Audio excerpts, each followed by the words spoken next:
Nope, I got something else. What? Hi. Everybody can hear you. No, I can't. Can't hear shit. Yeah, they probably can. Ooh, hello. Hello. What in the fuck? That was really loud. Well, that's some idea. There's nobody here. What? There's two people on. John. Oh, cool. Hi, everybody. It's like bong bong. Woo and Altered Beast, perfect pairing. Hell yeah. I wear this I think I wear this Wu-Tang shirt to every I think show. you wear it every time. I only have like 4 shirts I wear, so. I'm going to have to agree. I feel like it's like the only shirt you ever wear here. That's okay. I feel like I wear this one a lot myself. Yeah, this seems really loud. Everything seems really loud. Well, I wear dress shirts to work, so. Whew. I just Oh, do. wow, that seems really loud. Doesn't it? That's a great question. Where are the? Are we really loud? Maybe it's over here. I was gonna say it might be our just. Oh yeah. Oh. How's that? Well, you didn't turn me down. There. Oh, I keep Oh, thinking, hey. Hello. it still Hello. feels loud though. I think we're up louder than normal. What the hell was that? Must be a car outside. How do we sound? That should be good. Where See are, right down there. where are the Mexican pizzas at? That's what I've been asking myself. Yeah, sons of weeks. bitches are sold out. Some dickheads outside. I don't know, racing air. Good evening. I have to do my vocal exercises. The arsonist has oddly shaped feet. All right, thank you, John. Good is relative, but yes, apparently we sound good, quote unquote. All right, we're gonna kick it off here in a moment. Kick it. Let's see what we got. How you sounding over there? I don't know. How do I sound? You sound awesome. Stay up on the mic, unlike Jason. I had to bolster Jason every time. Bolster? Oh, Jason. Bolster. Okay. I had to bolster him. He was bolstering. Let's see here. Keep these up. This is always too low. I got a question for you. If Yeah? the meal was made out of cheese, would you eat it? Because I know I would. Hey! We now know, in fact, that the moon is not made of green cheese. But if it was, would you eat it? What if it was made of spare ribs? Would you eat it then? I don't know. It's a simple question. Would you eat the moon if it was made of ribs? Just say yes and we can move on. Yes. I love that. I love that. I know I would. And I wash it down with a tall, cool Budweiser. Hey, tune in next week when we have esteemed, what is it? Whatever he says. Scientist Albert Einstein on. Apparently he's been dead for 60 years. We're going to try and get him anyway. Okay. No one's here for our Cubs win. Hi, I don't think anybody Sarah. knows. I don't think anybody is even old enough to know what that is. Oh, they know. These people are old enough. I actually made a comment about Ace and Gary from SNL at work. That's and most of the esoteric. people I work with are younger, so they started calling me a boomer. That's esoteric. That's much more random. That's a tough one. You know who loves ribs? Casey Barbecue. Retro. Excellent. Sarah, do you like Alkaline Trio and AFI both? Remind me. I can't remember. I'll wait for your response. Don't forget we have a delay. Good job, Ace. Thanks, Gary. Yep. Yep. All right. I thought so. Okay. Are we ready? I think we're kind of ready to go here, man. Like everything was all kind of handled and done and notes were written. And I was like, I even went out and came back. You did. That never happens. I showed up and just sat around. Yeah. Jay has keys. That He always broke happens. In. You got me a fob. I did. I get you the key You were dumb fob. enough to let me in. I was dumb enough to call you.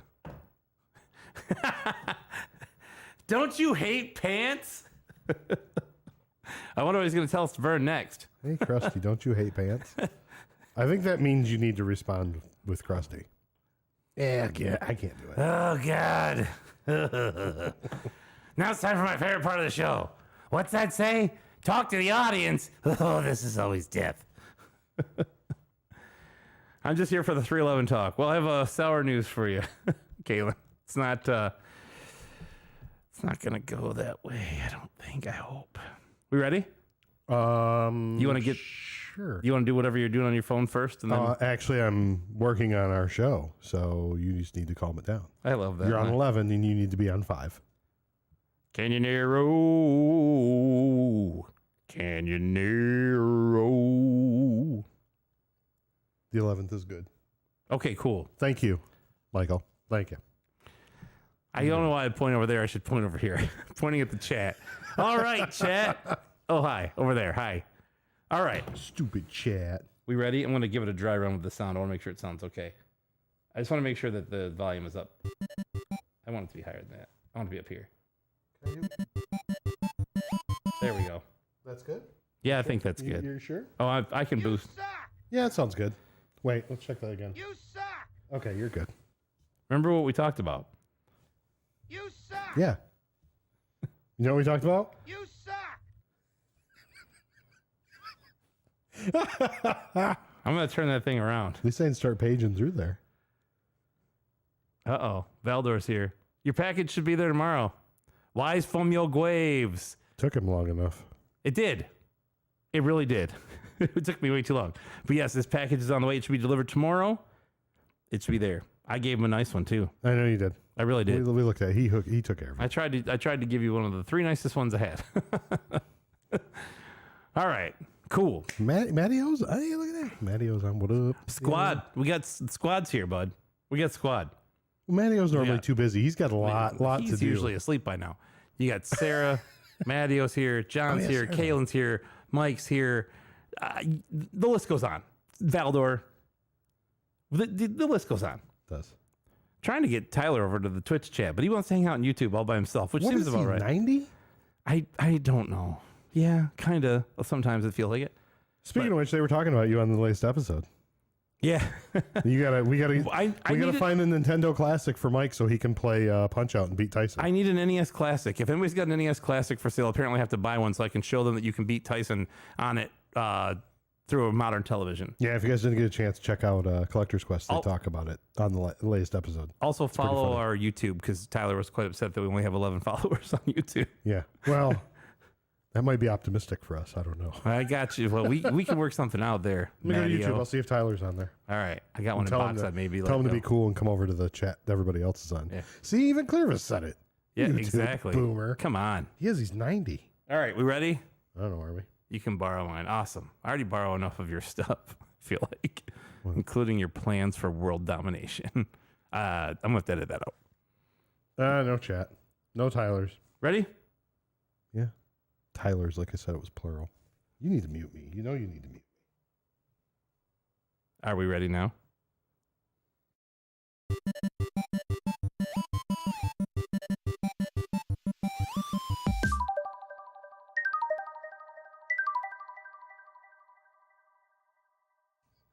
Welcome back to the Lost Joystick Network, episode 28.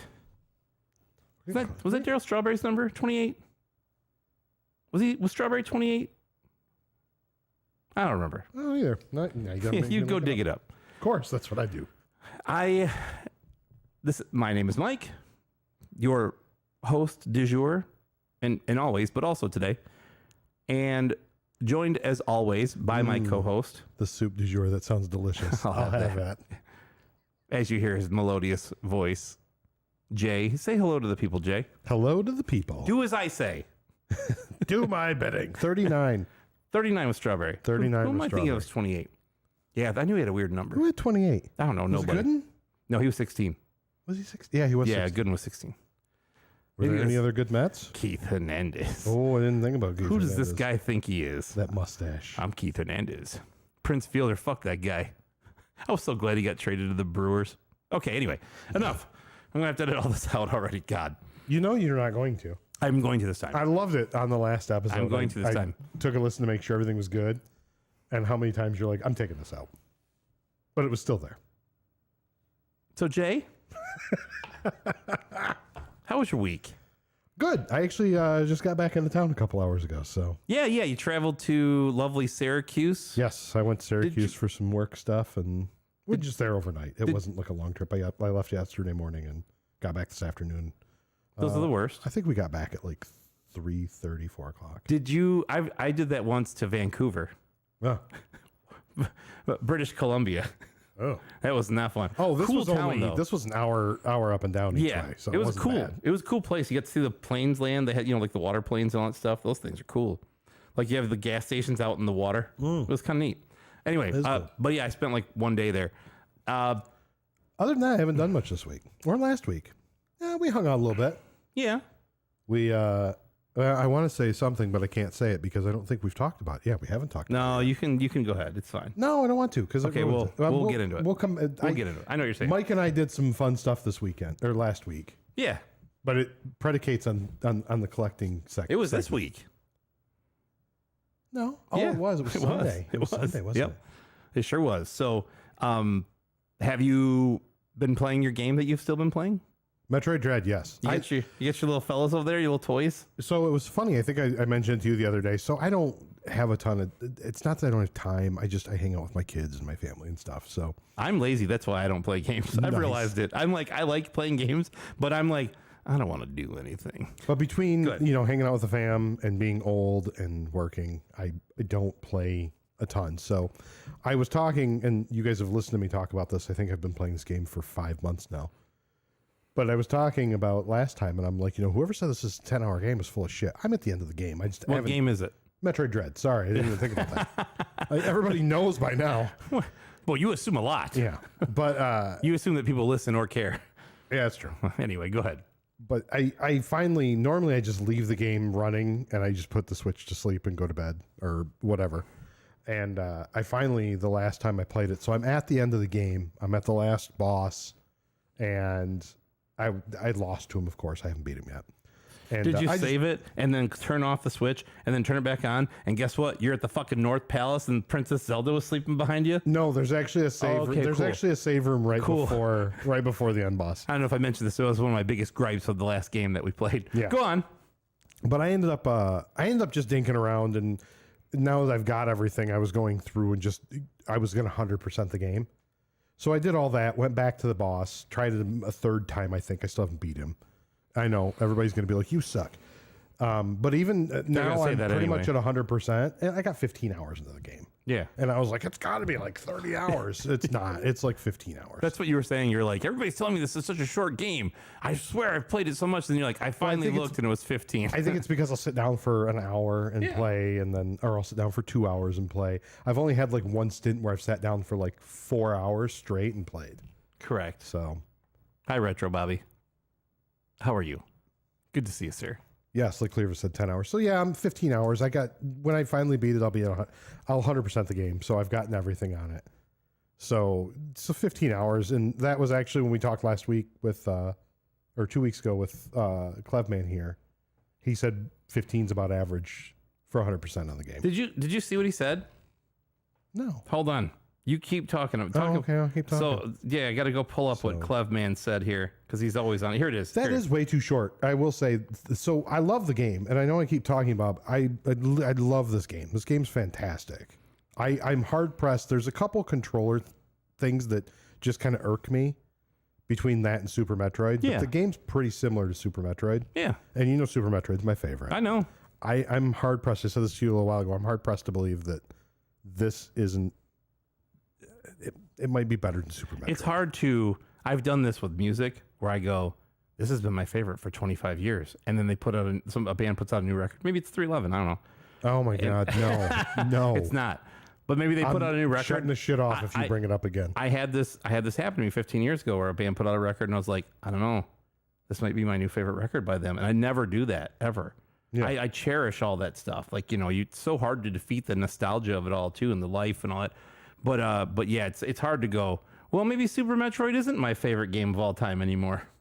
It's hard. Yeah. It's tough. You gotta look at yourself in the mirror sometimes. It's hard to admit. I really love it.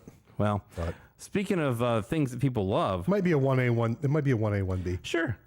I can tolerate that. I'm 1A, B, C, D. Like I'm all the way down to like 10. Okay. Johnson, shut it down. Shut it down. If he brings up that band again, I'm just gonna fucking unplug everything. That would be fine. I would appreciate it if you did. And then just I'm gonna throw play you out a down on a window. loop.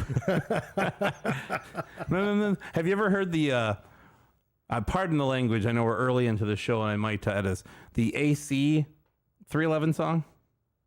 The band. Hubba juba, juba juba, hubba juba. Juba juba juba juba juba. You never heard that? The band AC? Yeah. Like 311 sucks. You're not saying the. Yeah, yes. Don't say the title. I think I know the band. Yes. You're not saying. But at the very end of it, yes, that's the. Yeah. Yep, that's the band. We're the Thanks, dude Robbie. just yells, Hi, Robbie. "You fucking suck!" I love that song so much. Anyway, so What is, Clevman. Speaking of which, when you just said you fucking suck, I'm sorry. We'll get to Clevman. We're not gonna forget. I'm holding this so I can read You're it, man. good. Come on. You need to put on that clip from. You're killing me here. Family Guy now. With Elroy Jetson. Get off the stage. Off the stage. Take me to Astro's grave. All right. Go ahead, Clevman. Yeah, so this would be an easy transition back to Clevman. So Jason Clevenger, friend of the show, on last show with us for Zelda 2, I had finally posted the LGN game rating infographic because I've been laxed in my Instagram Took long duty. enough. Dude, I'm seriously about ready to hire somebody to do this stuff because that doesn't pay anything, but I'm so bad at it right now. Our schedule's on point. It is. It's better. No, it's better. But honestly, I just have been so lax. But Jason left us a nice little. He put a story up today and shared the post of the infographic, and he said, "Being on this podcast, I'm saying this over, and I'm quote, being on this podcast was my favorite time I've been on one. True story. He's on Matt and Mark's podcast all the time." I was like, huh. I hope they don't read that, or maybe I hope they do. I hope you do read it. Or hear us talk about it right now. And think I love about how mean bad we you are to them. No, we're not mean to them. We love them, but we are mean to them. But I think we do it because they don't ever listen to our show. We spend time listening to their show. I think Mark might start. He's got, he's had a lot of time on the airplane and stuff. He's trying to fly stuff. Also, Matt's apparently too busy because he's working. yeah, stupid. It's awful funny that Sarah has time to come on the show. Well, it's because she likes us and she's nice. No, but speaking of them, I am going to be a guest host on Monday. We'll be doing it out of this studio. Matty Ice and Marky Mark podcast. Mark is in Seattle and unavailable, so Matt asked me to fill in. So I'll be doing that on Monday. So it'll be the Matty Ice and Mikey Ice. The Mikey Mike. Well, you would kind of be Mikey because if you look at us, I'm the old version Mark and you're the old version Matt. Yeah, that's right. So that's pretty much spot on. So I'm gonna come down though on Monday and just sit off the stage and go, get off the stage. What in the fuck? Who's running this fucking trailer park? Anyway, all right. Pound sand. You pound sand. Oh, all right. Anyway, so what else have you been up to? You had to travel for work. You've been playing the Metroid Dread. Anything else going on I need to know about? Or No. Okay. You know I'm lame. I don't do anything fun. Yeah, hang out with me. Usually is Like I said, you know I'm lame. Beat Mortal Kombat I don't 3. do anything fun. I think I'm doing pretty good with that, by the way. You are. Better I think than I'm Mario. actually getting worse at the endurance round than I am beating Shao Kahn. You are. It does help. I'm happy I finally beat it because God love ya. But when you're in the moment fighting Shao Kahn and you're trying to give direction, you're like, okay, move, duck, move, get back, move. Because I know what he's going to do. Hurry I'm up, like, move. Yeah. But it's like, as you say, you're like, oh God. And then you're in the corner. I'm like, well, it's over. Yep. You're done. You're dead now. So I look can't. like the slush puppy mascot, according to John. The what? I could see that. The slush puppy guy. You do? Yeah. That's kind of mean. I think it's kind of complimentary. He's cute. You're going to go look up the slush puppy mascot. I'll take that as a compliment all day. I've been called much worse today by Jay. And I haven't even read most of the chat, but I'm assuming there's something bad about me in there. I was thinking he was, he kind of is. He's kinda cute. Oh, my God, I opened an eBay. You Man, idiot. I thought I was All clicking right. on an image. Anything else you need to know about, or how we doing? No, I'm lame. Yeah. I have nothing else going right. on. I picked up, no, I can't do that. I'm jumping ahead. God damn it. Okay, we'll get What's to wrong it. with me? That's all right. How about you? What have you been doing? Other than drinking a Shorts beer. Having a little shorts melt my brain. The Bumblebee. What song is it? It's a Ween reference. I can't remember. Whatever. Who cares? But whatever. Marky Mark and the Slush Puppy. I'll make Which sure to put Joe Short is a giant Ween fan. monster Ween fan. Probably like I might say even bigger than you. I could see it. He's like He has more resource. That's probably why. That's true. To be fair, I think he's actually like friends with Dean and I'm Dean sure and he is. Gene. They've been up there and they've performed. Yeah, and also I will say, I would also say that I've probably been a fan longer. I think I'm possibly probably since how old is Joe Short? Who cares? You guys might be similar in age, actually. Moving on. Yeah, go ahead. Sorry. So what are you been up to? My past couple of weeks have been occupied getting ready for the CCAG show in Cleveland, the Cleveland Classic Arcade game or whatever, I forget. But it was a great show, I'm going to say. Oh, nice. It was a fantastic time, and I want to say thank you to my friend John and his father Greg and his coworker Ben, all who were super accommodating. They helped. I was there to help them. They wound up helping me too. I brought a great deal of stuff with me to get rid of. John goes, I thought you said you were bringing a few things. And really what I had done is I kind of got myself prepped for this show here in a couple of weeks, right? There's one in a week and a half here in this Comic-Con. So I'm like, I'm going to get everything ready. I'll just bring everything with me. And then I said, hey, all my stuff's here. He goes, I'll just bring it in. So I brought it all in, and then they showed up an hour later. He's like, holy shit, dude, you brought it like enough to cover both tables. And I'm like, so basically they set me up with a little like 6-foot table. They had 2 tables in a row, and they put me on the end of one of them. Yeah. Right. And then they had their big plushie thing on the end with all like the Mario and Splatoon and all that stuff, plushies. So I would help man the plushie stuff and then my own stuff. And the funny part with that is when you were packing everything up, I was over. And you were like, I don't know. Maybe I should bring more. I feel like I'm not bringing much. I didn't know what to do. Like I didn't. And honestly, my biggest fear was I was going to get there and nobody's going to want any of the stuff I brought. Because I'm like, who's going to want? I don't know if people are going to want this stuff. Oh, and backtrack. You thank John, but who is John? So they know. So they don't think John. I thought I should have Mr. said. Family Yeah. Box. No, John Miniart from Rock'em Sock'em Retro in Bowling Green, Ohio. Great store. Yep, great store, great guy, and has been nothing but supportive with me in my ventures and everything, both collecting and this. So, yeah, he brought like this little 6-foot table, set it up at the end, and man, I had my own little section of the booth, right? I was still helping them, with everything if there were people on that end, but he had extra help. He was like, normally it's just me and maybe one other person like you, but my dad's here and Ben's here who works with him, so he's like, whatever. So basically I was kind of left to my own devices, but man, it's a good thing because I was so busy. Holy crap. I have never been so busy at one of those shows in my life. Robbie wants me to talk about Super Famicom stuff. Well, buckle up. I'm about to for a second because I'm going to tell you, I sold a lot of that stuff. Man, I brought so much of it with me and I was like, no, like maybe I'll sell a couple of these. It was like I would sell something and then immediately I'd put one out and somebody would almost pick it up as soon as I put it back down. First thing I sold at the show was the Super Famicom Super Metroid and Zelda Complete in Box. I had a Complete in Box Super Metroid for Super Nintendo sitting there, $250, $50 under market value. It got picked up 2 times. Barely even got looked at. That's crazy. That's a nice one. It's very nice. It's not perfect, but it's like it's in decent shape. Yeah. The cart's great. The cart's in great shape. Yeah, everything is. It's definitely. It's almost as nice as the one I have. I'm like either one. It doesn't really matter. But man, and people wanted to talk to me about them, and I was like mostly prepared for that. Like, is this the Sailor Moon game where it's really bad and it's broken? And I'm like, I think it is. I kind of done some of my research. I sold almost every Sailor Moon game I had. I sold every Dragon Ball Z game I had that I brought with me. I sold, I don't know how many copies of Street Fighter 2, Donkey Kong, or Super Donkey Kong Country, Super Donkey Kong in Super Famicom. I sold every copy of Final Fantasy 4, 5, and 6 I brought with me. I burned through so much of that stuff. I was like, I couldn't believe it. I just couldn't believe it. And so you sold all the comic book related stuff that you should have held on to for this. I still have plenty of stuff. Okay. Like I say, I took with me. I didn't take all of them. I didn't take all the Dragon Ball Zs or whatever with me. So, but yeah, they're in the chat. There was a Super Famicom. Yeah, it's exactly the same. Super Famicom is exactly the same.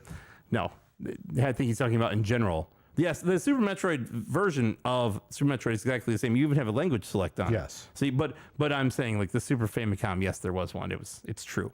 So yeah, that went really well. I also sold a number of the standard stuff. I had good prices on everything. I felt like, right? Yeah. But I left with a copy. I took a copy of Valkyrie Profile, and I think I had it at $350. It didn't sell. I had a copy of Rhapsody, which is the like musical RPG by I don't think it was Atlas, maybe it's ASCII. I can't remember who did that one. That was under market. It didn't sell. I had Silent Hill 2 complete for PS2. That didn't sell. Final Fantasy with the cart and box didn't sell, but the loose cart did. You had a cart for Kyle, if you want to bring that up. That was kind of a cool cart you sold. Oh yeah, I was gonna. Oh, okay. Yeah. Okay, sorry. So no, I was leading to that. So, but yeah, in like the first hour, Kyle had a copy of Little Samson walk in. Yeah. And he bought it from a person a week or so ago, maybe around a week ago, maybe a little more. And I said, I'll take it to the show and see if I can sell it for you, you know? So John put it in his little, you know, secured little case there. First hour, guy bought it. And I think he sold it for $1,600. It had a couple of flaws on the label, nothing major. Yeah. But it sold for $1,600 in like the first hour of the show. So the coolest part about that was the guy says he pays for it, you know, Square, whatever, pays for it. Really nice guy. And I had to call Kyle because Kyle wanted a specific amount for it. And I called him and said, this guy is standing right here. He wants to give me $1,600 for it. And he's like, what do you think? And I'm like, I'd fucking do it, man. Like, I know what you paid for it. You need the money or whatever, like whatever. So the guy buys it. Oops, man, I stepped right on my microphone cord there. Sorry. Guy buys it. And he says, hey, hold on, watch this. And his kid's there with him. Kid's probably like 12, something like that. And he says, hey, I think we're done. You know, I think it's time to go. No more shopping. And the kid's like, what are you talking about? We just got here. And he pulls the cartridge out and he shows it to the kid. And the kid literally like looks like he has this look on his face like he couldn't talk. He stood there. It sounds like you're exaggerating when you say 30 seconds. He did not move with his mouth wide open for 30 seconds staring at it like he couldn't believe it. So the funniest part is his dad says, what do you think? The kid pulls out his backpack. He's got like a little portable, like Superboy, like type, like portable Nintendo, right? And he puts it in it, and I'm like, oh my God, he's gonna play it right in front of me. Fuck, I hope everything works. I had cleaned it the night before, took it apart, tested it, everything was cool, but I'm like, and then of course, John, the smart ass, the owner of the store, it's probably just going to start up Super Mario Duck Hunt or something. So he turns it on, starts playing, no problem. He's like, you know, over the moon, excited. And it was really a cool moment to see that kid just like light up and be like, oh my, he's just in awe of it. You know, when I got it, I was like, finally, fuck, you know, but he was just like, it's that like unbridled enthusiasm. You were pretty pumped about yours. I was, but I mean, I probably stood there and looked exactly like him for 30 seconds. I just remember when you called, because you called me and you were like, hey. Guess what? And I was like, what's up? And you're like, what are you doing? I'm like, I'm on my way home from work. Like, guess where I'm going? I'm like, I don't know. I don't know. Fucking called me. What are you, a woman? You're Tell like, me. I'm on my way to Saginaw. And I'm like, okay. I'm getting Little Samson. I'm like, you are not. You were pretty excited. Yeah. Matteo says he cried when he found out he was getting his gifted. That and when the Bucks won it all, buddy. Yeah, and $1,600. It's a decent price. But I think you're seeing prices start to slide back, and yeah, it was a good price. Anyway, so yeah, well, it's not the dickheads price. I mean, it's not an ungodly amount that nobody should ever pay. But no, yeah. Anyway, we won't get into that. Yeah, but other than that, the show was fantastic. I met a lot of people. I met a girl named Sarah who ran. I forget the name of her booth. She has her own little like. You know, side hustle of video games too, and she was very nice. She followed us on the podcast, and personally, I met a number of people like that. Made some friends with a guy who was a collector that I bought something off of. I'll get into in a minute. And it was just a good show. I got to meet some people. I got to stay on the other side of the booth. I got to swing some deals. The one thing I was disappointed about, the only thing that was disappointing about the whole day, is that John comes to me and he goes, "Hey, I just bought that," and he points at the ground, and it's the PS2 Resident Evil chainsaw controller complete. And I'm like, what? And he's like, yeah, guy just came up and said, hey, do you want this for $100? And I was like, yeah. And I was like, yeah, I would have said yeah too. You're like, I'll give you 125. Yeah, that didn't work. I tried that. Also, John had something I really wanted, and now I might be, I don't know, man.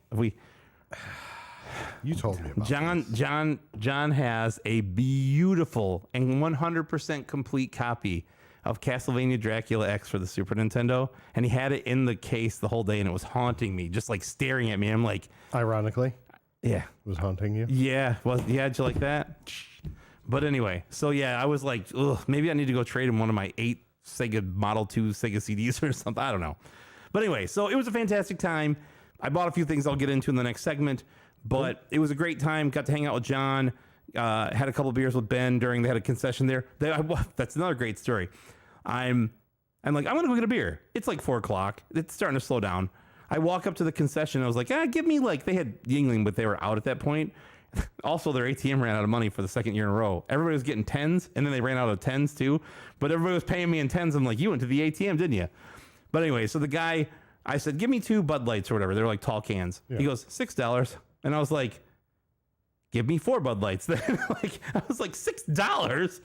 $3 for a beer? I was like, oh my God. Like, normally you go to like an event and it's like $12 for a beer. I was thinking at least $5 to $8 a beer, man. So anyway, it was a deal.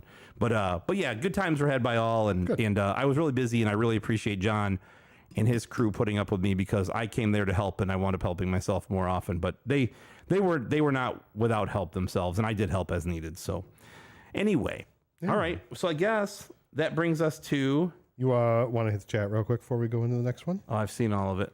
I didn't know if you wanted to talk about it. I saw it. I know those people. I talk to them all the time. No, like Robbie said he was sick to his stomach when he got his, talking about Will Sampson. I felt sick to my stomach when I got mine. There, I've read it. No, I'm kidding. Well, no, it was kind of cool. Mario said excited. He cried when he found out that he was getting his gifted to him. Yeah. Which, you want to be jealous of the dude, but it's Mario. He deserves to have stuff like that gifted to him. He's pretty rad. No one gives me anything except shit from you. I'm sorry. I don't ask for anything, but I'm just saying, people don't like me. I like you. Thank you. I need to hear that. I just ain't got no money. I can't get you shit. Anyway. I even took your last town club. You sure did. You're welcome. I'm killing it. It's almost dickhead. Gone. So, Valdor, I'll be jealous of him. Yeah. Fine. All right. Are we good? We're good. Let's go.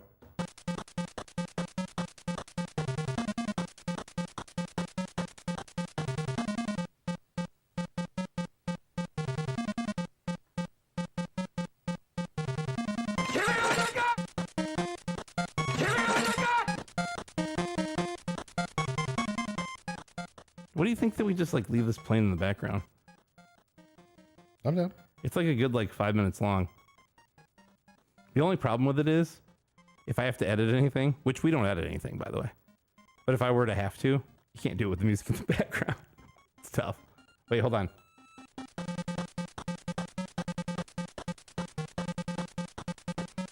It's going to get funky here in a second. It gets a little crazy. Oh, just wait. Because it goes... Player. Ready?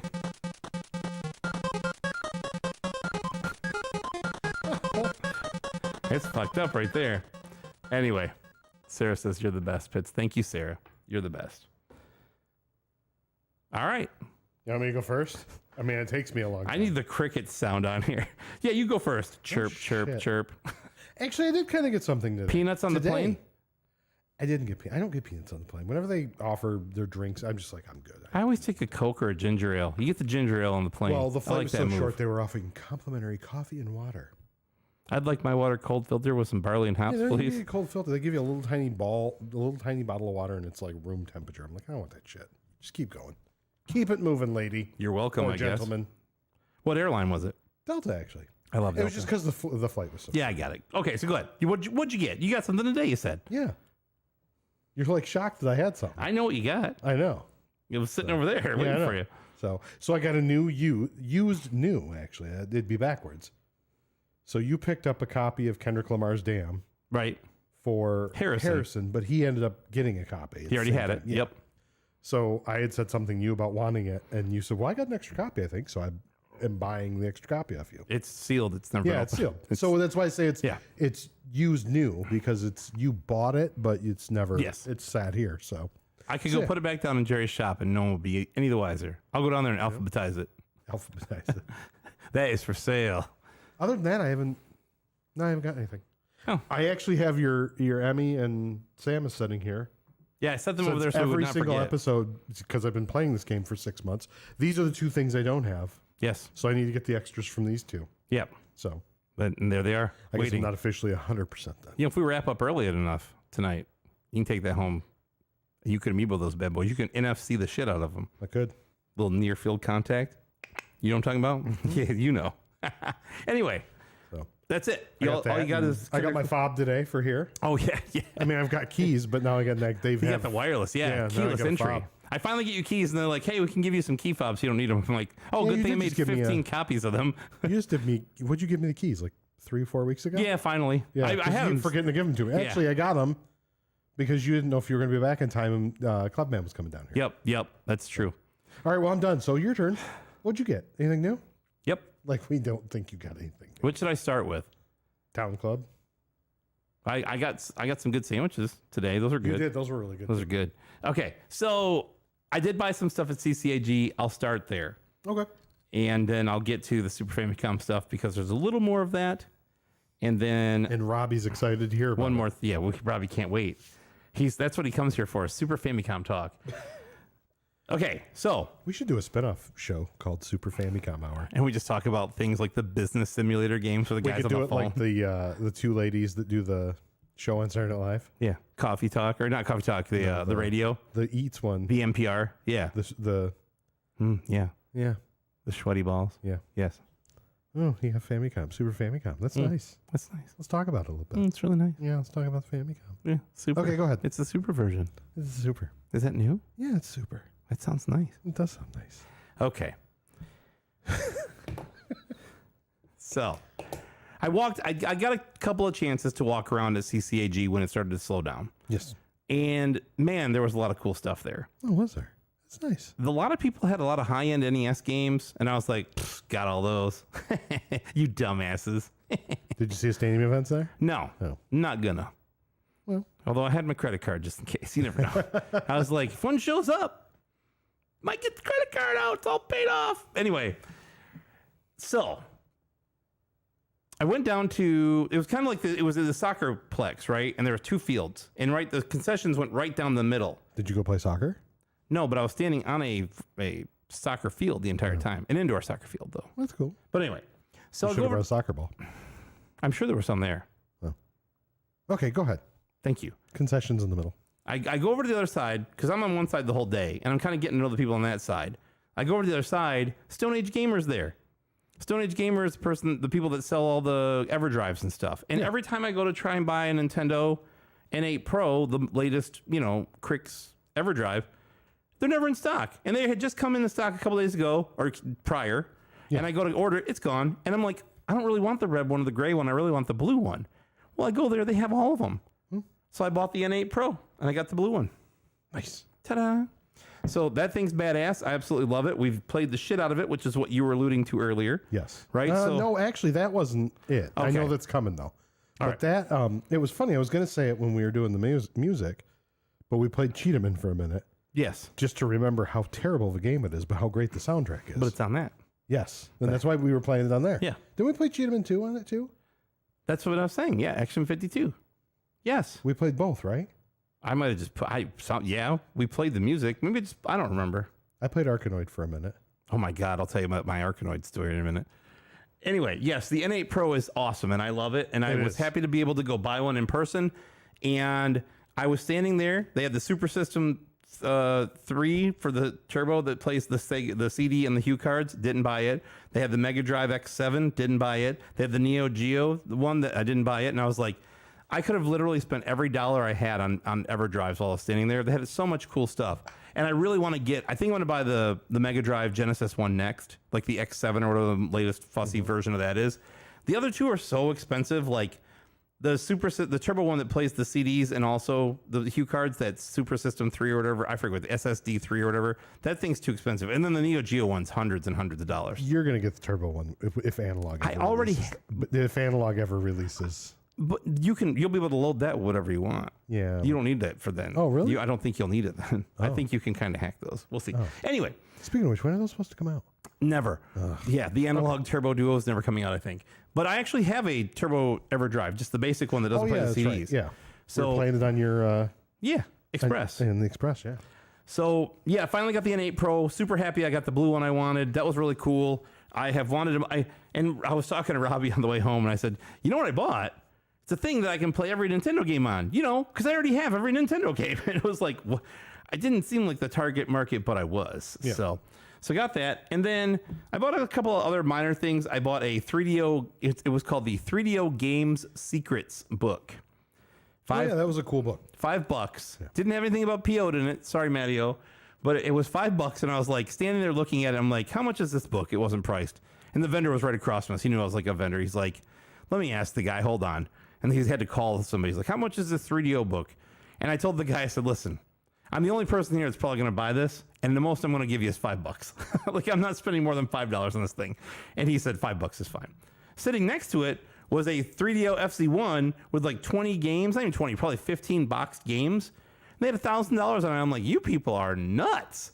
Like, I looked at the games. I'm like, he goes, well, don't you want this to go with it? And I'm like, no, I have all that, unfortunately. Except I didn't have Twisted, which is the one game he had, which is like a $20 game. And I was like, will you sell me Twisted? He's like, nah. I'm like, I don't really fucking care anyway. So, and then I bought a, from a guy named Bo. Kyle cut Matteo a better deal than that. He sure did. Yeah. But, sorry. so that's okay. Back to Bo. There was a guy named Bo. Bo was the guy who bought the Super Metroid and Zelda for me, the Super Famicom versions. Oh, okay. Bo has one of the most wildly hilarious and inappropriate screen names on Instagram I've ever seen in my life. You want to guess what Bo's screen name is on Instagram? Wildly inappropriate. I'm just going to tell you. Yeah, just tell me. Bo Cocky. It was a good name. Anyway, if you don't know what that, don't look it up. Yeah, don't look it up. Don't you go to Instagram and type in Bo Cocky, but don't go anywhere else and do it because Bo is on there. He's a good guy. Bo had one of those little shelves that you could put loose carts in for the Genesis, right? Yeah. And I have like 0 loose Genesis carts, but I was like, he wanted something of mine, and I was like, I'll come find something and trade, you know, because he didn't really have the money to, he didn't want to spend the money. I don't want to say he didn't have it. He didn't really want to spend the money, and I'm like, that's fine, let's work something out. So I walked over there and I took like the little, it's called an S24. It was like the original, you know, like a little loose cart thing, you know, that you put the carts in facing forward. So, and you can mount it on the wall. I thought I'd maybe bring it in here and put it over there sometime and fill it up with a bunch of garbage carts or something. I don't know. It'd be fun aesthetic. Kind of like what I've got over there, but just for Genesis. Oh, you're right. Yeah. The NES. For those that people, would have been a cool for those people on the podcast that are listening, as I point to my right, stage left. It's the backdrop you use. Yes, the Instagram. When you do the episode pictures. Yep. So, and then the big thing I got that I have been looking for forever and could never find and finally found. This is a coin toss because this is the second coolest thing. This is pretty cool, though. Lords of Thunder for the Turbo Duo Super CD-ROM system. And just so everybody knows now, episode 29 will be a revisit of Lords of Thunder. Reunited and it feels so good. There. Now we've got both. We've got the game and the VHS tape. Finally. And you've got both games now. And I have both games. Thank God, because, and also, shout out to Robbie, 8-Bit Supremacy. Man, that copy of Lords of Thunder for the Sega CD is going up. That thing is out of control. It's $450 or something now. I don't even know. Anyway, I picked this up from a guy named Ken, who was a longtime collector. Funny story about Ken. When I made that deal with John, whose booth I was at in Bowling Green, one of the things I made the deal with John a long time ago for that Pokemon Silver graded game was I traded him a CIB Rule of Rose for PS2. So, yeah. So I'm at Ken's booth buying Lords of Thunder, and I look over and I'm like, it's there. I'm like, that has to be the same copy. Like, it's a CIB graded copy of Rule of Rose for the PS2. Like, what a weird thing. So I was like trying to like barter with the guy to like, I had brought a bunch of consoles with me in a tub. And I was like, I'll give you all the consoles I have for it. And he was like, that's not enough. And I'm like, it was enough. That's what pissed me off. I was like, come on, man. Come on. Like, I'm not trying to jam you up. You're never going to sell that thing. I am your target market. I just thought it'd be funny to get it back just because it's so stupid. But I also was like, I'm not giving up more than what you have on it to get it. So anyway. That would have been funny if you would have got it back. It really would have, but who knows? Maybe someday I will. And I don't really care if I ever do. So those were really my big pickups at CCAG. I didn't buy that much. I do this thing where I wind up going, wow, I've spilled a lot of stuff. I don't want to spend all my money. And then I leave and I go, I really should have bought that Mega Drive X7. Like, they're never in stock. I can never fucking find the stupid things or whatever. And now I wish I had it. So whatever, no big deal. I'll get one someday. All right. And then I did a little more Super Famicom shopping. Some of the stuff came in. So I picked up these lots, I've been pricing the games, whatever. I kept a few. Yeah. I kept Akumaju Dracula. So Super Castlevania, right? Kept that one complete. Chomakai Mora. Still Super torn Ghouls on and the- Ghosts. I'm still torn on the Super Castlevania.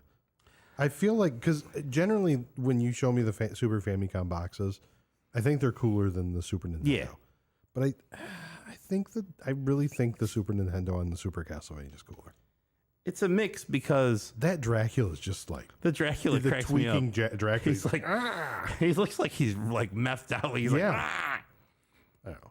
But I digress. Sorry, I didn't mean to interrupt your collecting. No, update. that's okay. I got a Chomakai Mura, which is Super Ghouls and Ghosts. That Cool one's one. pretty cool. I really like the cover art for that one. Love that. Gradius 3. Gradius. 3, whatever. Yeah, sure. This is coming from the guy that calls Ninja Gaiden.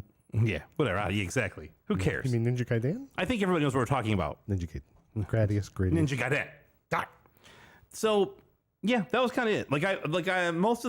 Most all the stuff that I've picked up for that stuff, I don't really care about. So I keep bits and pieces. Yeah. Like another one I kept was like Fatal Fury Special, or I have a copy of Zelda because it's one of my favorites or whatever. But in general, I have less than 10 of those games. Did you get one of the? Did you get your one box that you were talking about that was coming? The 800 of them. Oh yeah, no, yeah. I should add that here. I also, if anybody's in the market, if anybody needs a Super Famicom controller, licensed NES or a licensed Nintendo Super Famicom controller, I now have 69 of them. So it was a deal, man. I can't I get where John comes from with this stuff because I'm just waiting for you to stand up and be like, "Hi, my name is Michael." I have a problem buying Super Famicom games and accessories. It was a box And then of them. everybody goes, "Hello, Michael." Yeah, welcome. One of us. But anyway, so if anybody needs a Super Famicom with the convex buttons, the 4-color buttons, a little shorter cable, but I've got plenty of them. I got plenty And of them. will work with a Super Nintendo. Oh, all day. All day. So And they do have cool because they're rainbow colored buttons, so they are pretty cool. So that is pretty cool. they are cool. But anyway, so if anybody out there in Radio Land is interested in one of those, let me know and I'll hook you up.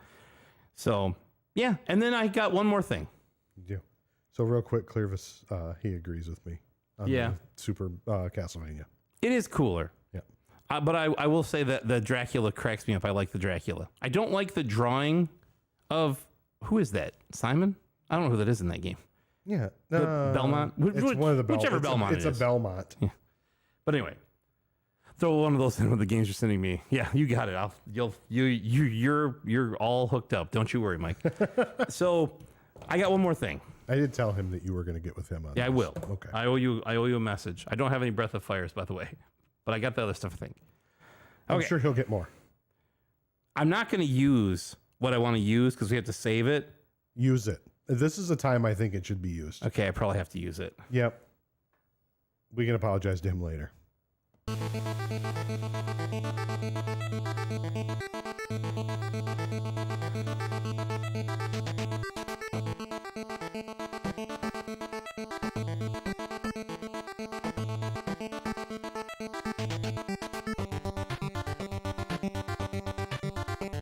I'm bad.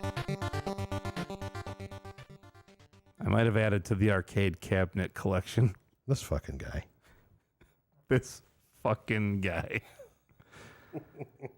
I'm doing my regular thing where I'm just sitting around Looking on Marketplace. looking on Marketplace, Having gold fall in your lap. and I look and it's like Bad Dude's arcade cabinet, $400, and I'm like, hold on one second.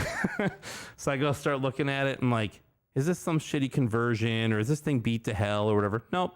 It's all original. It's a Data East cab. It's all the papers line up. It's all good. It's everything's exactly the way it should be. The only issues with it were one of the joysticks had been replaced and one of the buttons had been replaced, but that's neither here nor there.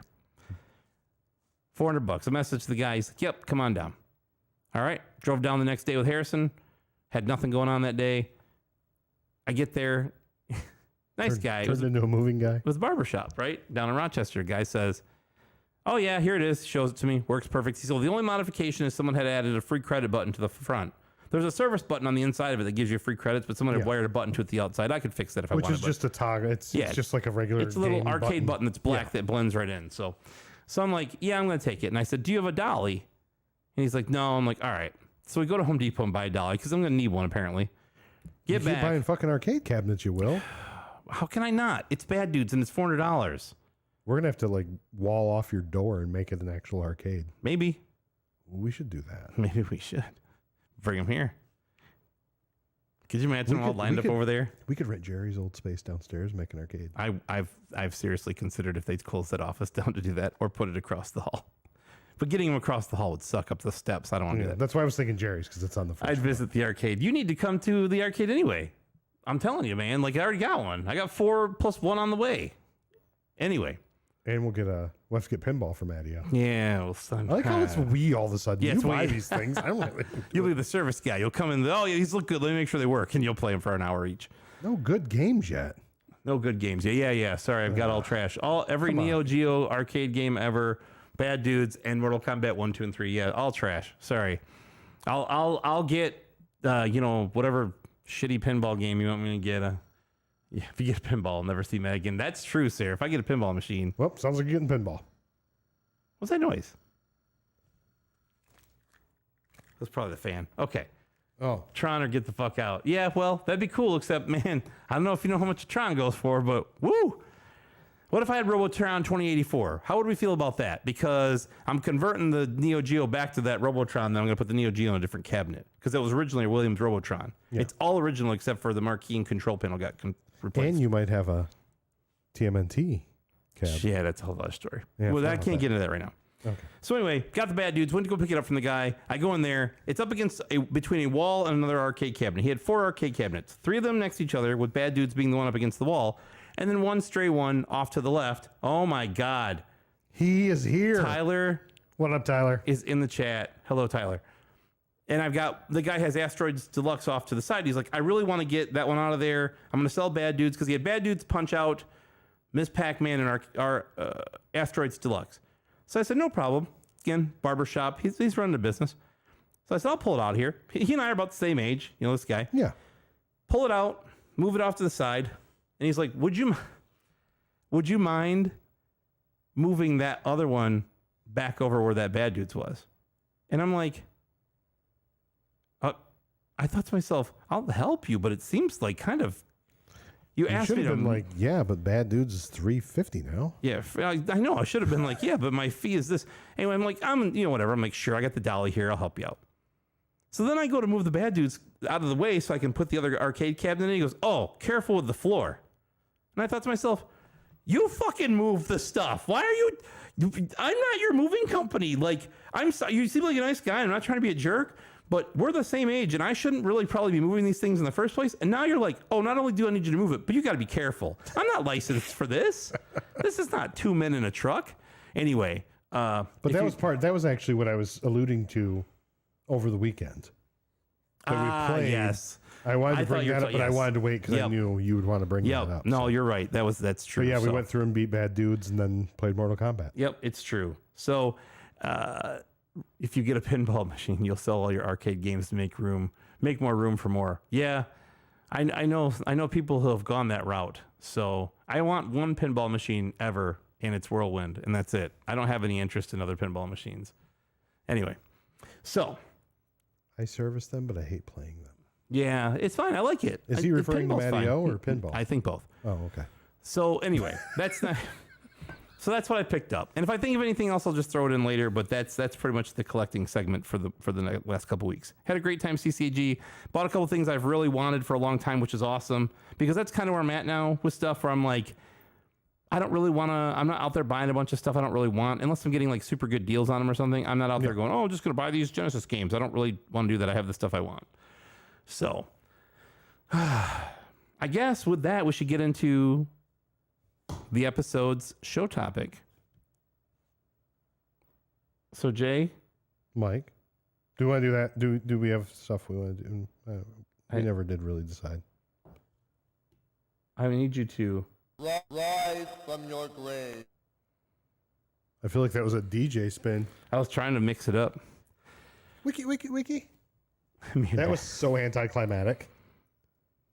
Climactic. Climatic. I don't know which one it is. I know you don't. That's why, I'm turning. You can't look. Rise from your grave. I was just gonna hit this. Don't do it. Don't. Please don't. We have to. You can't. Okay. Wait. You gotta wait. You need to be situationally and contextually appropriate. That wouldn't be. No, that was actually not even in the ballpark. So Literally, that was the RBI baseball. we are going to do Altered Beast Yes. for the Sega Genesis. And we're going to talk about other ports, but yes, Sega Genesis. But before we get to that, we have a giveaway. We do. So we want to do another giveaway. We're going to give away Robbie's favorite stuff. 2 Super Famicom games, complete in box, for your enjoyment. Street Fighter 2 by Capcom and Super Donkey Kong by Nintendo, developed by Rare, I think, or something. Rare was involved. They did all the fancy modeling. Yeah, maybe. Gonna give both of these away. Okay? Same person's getting both. Yep. But in order to enter, you must do the following. Beat Lords of Thunder. You must dance with the devil in the pale moonlight. That was terrible. It was better than beat Lords of Thunder because anyone can do that. No, Lords of Thunder would be great. You must do the following. You must DM the podcast. You must follow the podcast Instagram page, account, whatever people want to call it, and DM us your favorite Sega Genesis game. And tag a friend. You don't have to tag. If you follow I don't know how you would tag them in the message you send in DMs. You DM your favorite game and tag a friend. I'm gonna start adding like Robbie and Tyler and everybody. Just like they won't be able to see anything. It's not gonna work. That's not how DMs work, you idiot. Oh yeah, they'd have to post it. Damn. That's why I was a little confused. But anyway, I'm old. So that's right. Get back to Walmart and YouTube, boomer. Maybe you should take a picture of that, post those on there, and then they can comment on the post Maybe I will. with their favorite game and Maybe tag a there'll be friend. multiple ways for people to enter. Maybe. We'll see. I know you're too busy. I'm not. That's the problem. That's what I'm getting at. I'm not too busy. I'm too lazy. Okay, and they're too lazy. They sound similar. Both 4-letter words, they sound similar. So anyway, that's the giveaway. We're going to give away Street Fighter 2 and Super Donkey Kong, complete in box with box protectors for free. All you got to do, DM the show, follow the show, DM the show, and tell us your favorite Sega Genesis game. And if you want to add why, I don't really give a shit, but you can. Better be Ultra Beast. Yeah. Well, we'll get to that, won't we? Yep. All right, Jay. So, Altered Beast for the Sega Genesis and Mega Drive and a lot of other things. But we're going to concentrate on these two, really, the Genesis, but yeah. Yes. So, We did play the Famicom one on your we did the N8 Pro. on the N8 Pro. Clutch as fuck. There are no trick question. There are no good Sega Genesis games, says Faltor. Got them all. Anyway, Altered Beast. why don't you tell me a little bit about the release of this game, Jay? Because there wasn't a lot to find out. No, there So wasn't. a little bit So- is the answer. So it originally came out in the arcade, of course, worldwide, and it came out in June of 1988. Correct. You are correct. Then it came out, of course, on the Genesis, as so prominently displayed in front of us, and the Mega Drive on August 14th, 1989, a little over a year later. I couldn't find anything about the release date for it in Japan. I'm assuming like the Mega Drive, whatever. I couldn't find anything. I'm assuming it was all the same time. Yeah. I don't know, whatever. I couldn't find anything. Did you find anything about the Famicom version? No, other than it was ported by Astix, I believe. Which is some probably stoner dude in his basement that was porting games. Dude, let's be a shark. And then he's gonna like burn up, and dude's gonna turn into a phoenix, man. He's gonna be flying around, spouting out fire, dude. Probably, yeah, that's what I was going for. Yeah. Anyway, so You wanna roll off the gameplay and story? This episode's gonna be quick, by the way. yeah, so I hope. No, I'm kidding. We're under an hour in right now. Gameplay and story. Side-scrolling beat 'em up. 1 or 2 players simultaneous. It was cool that you could play with your friend. That was fun. We Right? played through it. Other together. than when one of us accidentally will, just like any co-op game where you go, oh, sorry, I grabbed that. Oh, you needed the pizza? Oh, too bad. Oh, I didn't mean to knock you off the cliff. Over and over and over again. Asmic. That's right. Asmic, not Astic. Astic, whatever. It was Asmic. I didn't put it in the notes. This is why I put things in notes. Okay. So you play, or we would play, as deceased Roman centurions that were revived by Zeus himself and sent to ancient Greece to rescue his daughter Athena from the demonic god of the underworld, Neph. Now, I take exception with this in a number of ways. I have a couple too. But go ahead with yours. My biggest issue here is why is Zeus like saying, I better work on my necromancy skills, like you're Zeus. Why do you need to go take care of this yourself? I don't get it. And even Athena, you're the god of wisdom or whatever the hell I forget. Come on, man. One thing How is Neph this powerful? One thing I have to defend Zeus on is maybe he was like, you know what? I'm gonna go take care of this myself. Went and got in his mythical chest to get his lightning rod or whatever the fuck he uses. Opened it up and found this orb, like a glass orb or whatever, like a genie ball. It was an IOU. Yeah, his wife had taken it. He opened it up and he sorry, was like, I got your lightning rod. He was like, I know my lightning rod's in here somewhere. I'm gonna go fuck this Neph dude up. Blah blah blah. And he's looking and he finds the ball and he's the crystal ball and that's it, crystal ball. And maybe he was like, oh, maybe I can make some shit happen. Maybe. Because you notice at the beginning of the game when he says rise from your grave, he's got a fucking crystal ball. He's Zeus. But why would you make him shoot lightning down and electrocute them back to life? I guess my problem here is just my I really think it was. He was like, you know what? I don't have time for this. It's like me. He's like, you know what? I'm going to have some other peons. These guys are dead. They'll just be happy to be alive and they'll do what I say. And then I don't really have to even get up. So I don't keep up on Greek mythology apparently that well. So while you're saying this, I just went ahead and looked up Athena. I know Zeus is the god of thunder, lightning, whatever. But he's the top god in Greek mythology. Yeah, He's God. I don't know, whatever. So I look up Athena. So you made the comment, why couldn't Zeus and Athena take care of this? I look up Athena. Who is Athena? She is the Olympian goddess of wisdom and fucking war. And war. Yeah. You're telling me you couldn't beat this bald fuck? This idiot? I know. That's why I'm Neph. Either one of these guys. What a terrible name. Your names are Zeus and Athena, two of the coolest names of all time, and you're getting played out. One of which is a the guy named Neph. One of which is the goddess of war. But I know the goddess of war. It hurts my head, and you know what? Clearus makes a good point. Maybe Zeus was too powerful, and he would maybe destroy the whole world if he did. And then we did not think of that. You're right, but you are the goddess of war. You could probably pull it back a little bit and take care of this guy and his idiot friends. They're not that difficult. Oh, it's one kick and you kill all these guys. It's not that hard. Yeah. Anyway, okay. So, and my complaint again is that Neph. It's terrible. He's the demonic god of the underworld, Neph.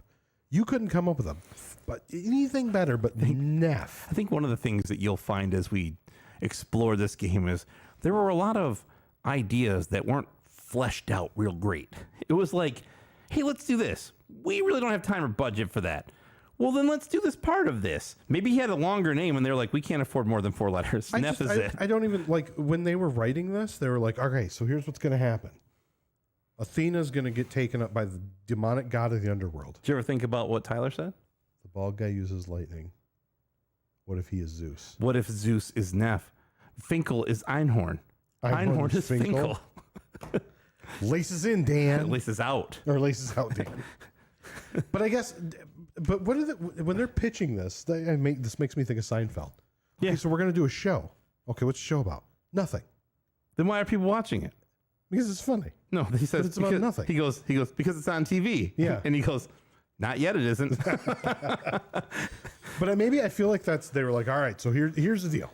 Zeus brings back these guys that are dead to go save the day and save his daughter Athena. Okay, you're losing me. It's from the demonic god. I'm on the fence. Where are we going with this? If you're the boss. The demonic god's name is Neph. Sold. Let's go. But if you're the boss and you're sitting there listening to this pitch, you're like,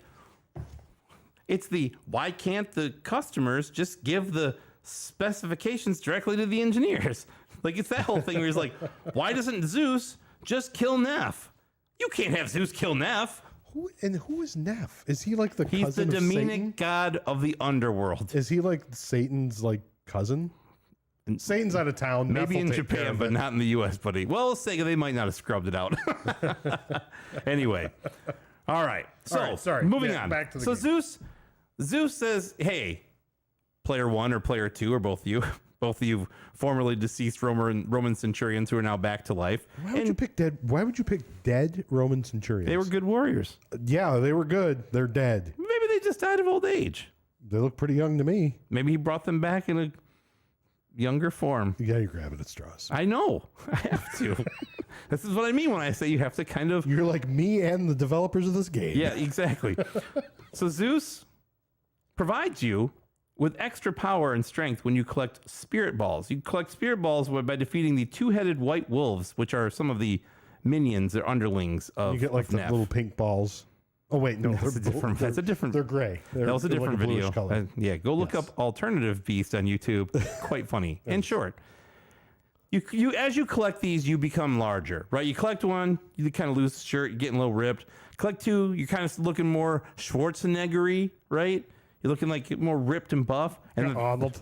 and then the third time, you become the Altered Beast. Now, I got to stop you for a second. go ahead. Valdor made an extremely valid point. Greek gods picking Romans instead of Spartans. He was going way back. What in the hell is going on with this game? Who's It's running phone- this fucking trailer park? Boo! Get off the Get off stage! the stage, Zeus. You get a lightning bolt, you pull that shit right up your butt. Anyway, so you become the Altered Beast. There are 5 different Altered Beast forms, 1 per level of the Yes. 5 levels of this game. Each have their own special abilities. Now, these are not in order of the levels. These are just in order of how I found them.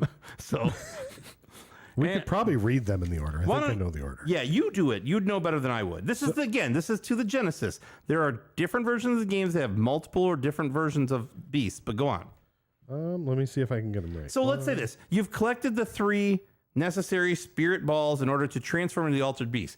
That is when the Yes. cut scene comes. Yes, and you transform from the dude to the monster.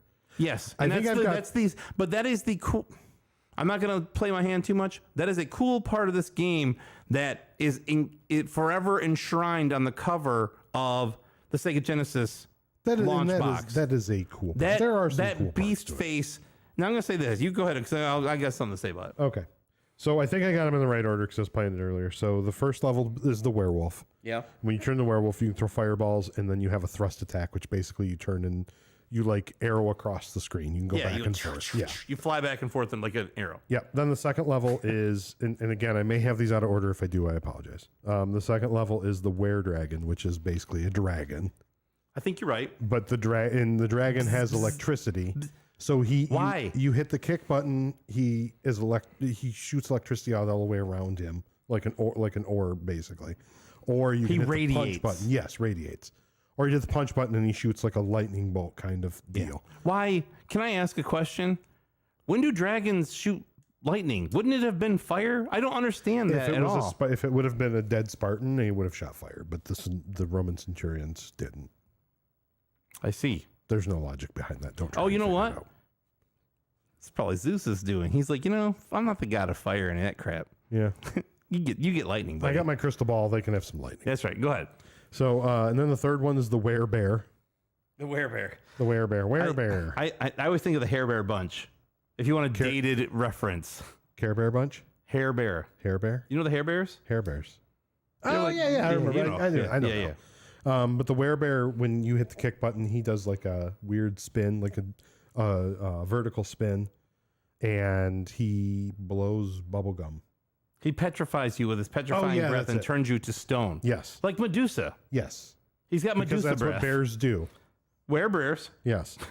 And then the fourth one is the were tiger, which is basically the werewolf with stripes, except you go up and down when you do the kick. Instead, you lunge up and down Also, instead of left to right. I'm going to say, of all those cutscenes, and I just lauded praise on the werewolf altered beast cutscene, the tiger one is awful. Yes, It is. looks like the guy's got like a regular human neck, and then he's just got this weird tiger head, and I'm like, Like as a that's dude wearing this- a tiger mask. Like Yeah. if you go to a Tigers baseball game and they do the face Yes. paint where they paint It looks exactly like that, like paws painted your face like a tiger, and you're 8 years old, and it's like, rah, and you're Yes. like, I'm not scared of that at all. That thing was awful. Go ahead. Yes. And then the last level, because they were lazy, at least on the Genesis port, 'cause I know there's more levels on the Famicom. Yeah, and others. But on the last level on the Genesis, you are a golden werewolf. So basically, they were too lazy to come up with a fifth animal, so you were the exact same animal. You're a more powerful version of the regular werewolf. Yes. And so, yeah, that's what Robbie was saying. There's four different sprites, but the fifth one is the golden version of the werewolf. And then John says Japanese dragons shoot lightning. I didn't know that. I think he's making it up. I don't think he is. How does he know this is a Japanese dragon? It was developed in Japan. Doesn't mean he's a Japanese dragon. I think it happens Japanese in ancient dragons Greece. are generally snake-like. You're thinking of Chinese dragons. And yes, I am. I'm terrible. It's okay. But yeah, this is supposed to be in Greece. Yeah. It's supposed to be a Greasy I still think Greasy there's dragon. a Zeus influence here. Go on. Okay. So, yeah, the Famicom version is called Juoki or Juyoki. Gyoki? I'm butchering that. It includes maybe additional. it's a silent J. Yogi? It's a soft J. Yogging. Yogging. It has additional beast forms. Yes. In my favorite one. Actually, Well, it they has have the two of my lion. favorite. The lion, And then the other two are your favorites. Go ahead. the phoenix, and the shark that just flies around the screen. But shark, while entertaining, not as good as the werebear. And Because if when you the guys- werebear gets going in the Famicom game, holy fuck, he's fast. Yes. He's like, "Beep, beep, beep, beep." He's moving around the screen so fast. I was like, what's going on? Go on. No, I was just thinking about the shark. That's actually, if you do your research, because it just flies around the screen, that was actually the, Origin of Sharknado, yes. was it? No, it really No. wasn't. But I wanted to say it was, so. It might have been. But yeah, those are the extra from the Famicom. And then, of course, Neff. God, that name sucks. It's a terrible name. You couldn't think of anything. Neff. Neff. Is that like the short version? Like, so like Dick is the short version of Richard. So is Neff like the short version of like Nosferatu? I think it's Maybe short for Nefferson. Nefferson. It's George Nefferson. Oh, George. But yeah, he shows up at the end of every level, of course, and he morphs into the stage boss. Yeah. And the stage bosses are all different. You have the weird mud big hut guy mud that throws his head at you, and you've got the eyeball plant thing, and you got the dragon and the seashell I don't on know. the bear level, and then you got the rhino. Before I go too far, the bear level, when you morph into the bear, it's kind of a cute bear. Like the bear face, not Like scary. Build a Bear Workshop. It's not scary. It like the altered beast werewolf, that one's pretty scary. The tiger one, underwhelming. But the bear one, I'm like, that looks like a bear I could hang out with. He seems cool. Anyway, Valdor says, Greek gods reviving Roman warriors with Japanese dragons. That's exactly right. Too bad there isn't a Greek god of the underworld that they could have used. If only. Man. Yeah. Maybe go look up who the Greek god of the underworld was and then let us know. Maybe they could have used him instead of Neff. Anyway, yeah, so basically Neff shows up at the end of every level. He takes on a different form. If you defeat him, then he laughs at you and he takes your spirit balls. How does he do that? Maybe this is where Zeus is having the problem. He's deballing you. Well, whatever. Then you go right back. The next level you start back off as your regular shirtless, like your tank top guy. And then you got shirtless guy, and then you got rip guy, and then it's on. Anyway, so that's a little bit about the gameplay and story of this game. Very large graphics, right? Yes. It was a very big departure from, if you were used to playing things like, Famicom or TurboGrafx. TurboGrafx had some big graphics as well, but like NES or stuff, or Master System, these graphics were much larger and more detailed. There was parallax scrolling in the Genesis version, those kinds of things. So, yeah. Anyway, that's a little bit about the gameplay. Visually, the Genesis port is great. I would also say it is a self-scrolling game. It is constantly moving. It does Yes. not move when you move. You move as because it moves. Yeah, you can't move ahead. It's not like No. a Super Mario where You can't can- run. Yeah, you're stuck to how fast it's panning. Correct. So I always butcher the names. So I'm going to ask you to do the development. The developer of this game was Makoto Uchida. I would have screwed that all up. And I went to go Google Makoto Uchida, and I must have maybe gotten it slightly wrong because I pulled up the president of Nissan, and I was like, he was the right age. I was like, is this the guy that used to develop like Altered Beast? It was not the same guy. Oh, that would have been kind of cool. It would have been cool. Yeah, Yeah, I thought that would have been kind of neat. that would have been the coolest thing about this game. So this Mr. Uchida, okay, working at Sega, first game he ever developed was Altered Beast. I thought that was interesting. Anyway, and then, sorry, I'm having a problem breathing apparently. He also developed Golden Axe. So he said that he was, and if you watch any movie about Altered Beast on YouTube, like a review or somebody's opinion of the game, every one of them talks about what I'm about to talk about here. Yes. Okay, they all say the same stuff. He was influenced by the movie The Howling.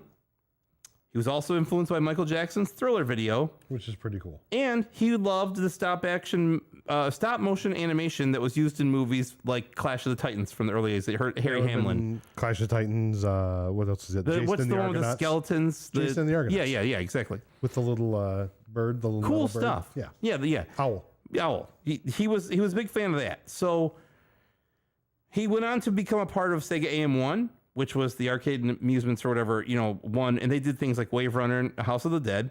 Nice. Previous episode. Yeah, and Kinda. he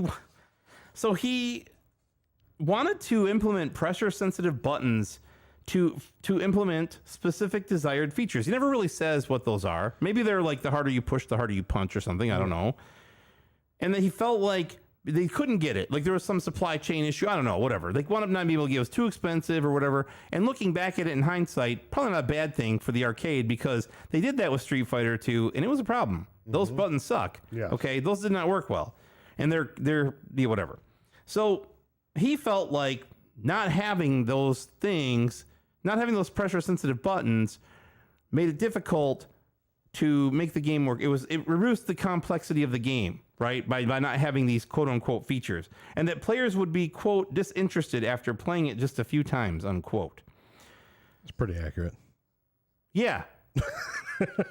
No, I'm not going to get into any of that yet, but I'm just nodding my head in agreement. Okay. He was not involved in the Genesis Mega Drive or Master System ports that were done by Sega. He was involved in the arcade development, right?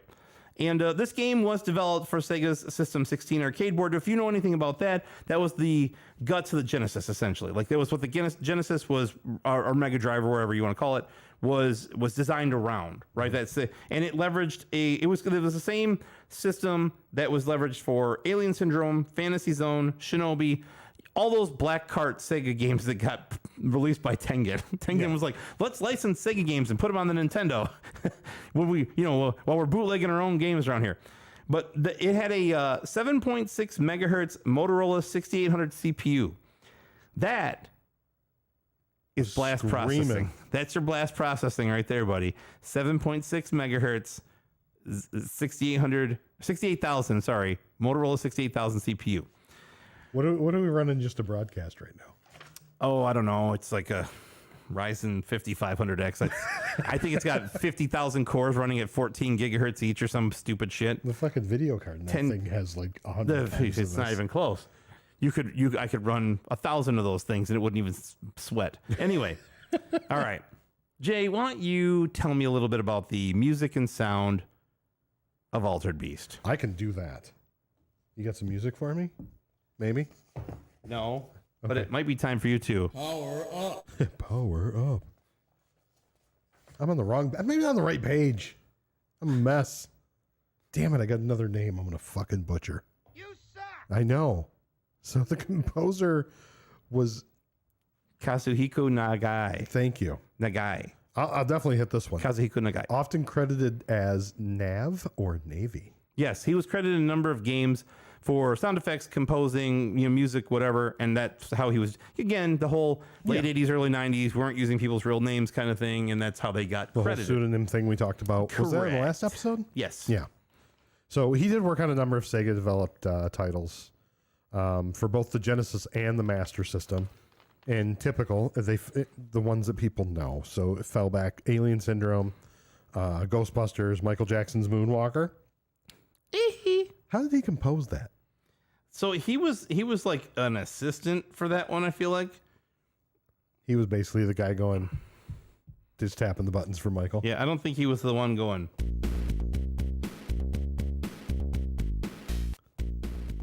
It's a banger right there. It's the best. Anyway, no, I think that was he was probably not necessarily writing the music. He might have been in charge of the sound effects and stuff. Go ahead. I think that's what it was actually. Go ahead. He also did Phantasy Star too. Yeah, good game. Yeah. He had a handful of decent games on there. Well, and he had other games that aren't mentioned because they weren't as good. Yeah, well. But anyway. Like we were talking earlier, it's going to be hard to see a lot of. I got a feeling we're going to see like 4 games on our contest. Hold on.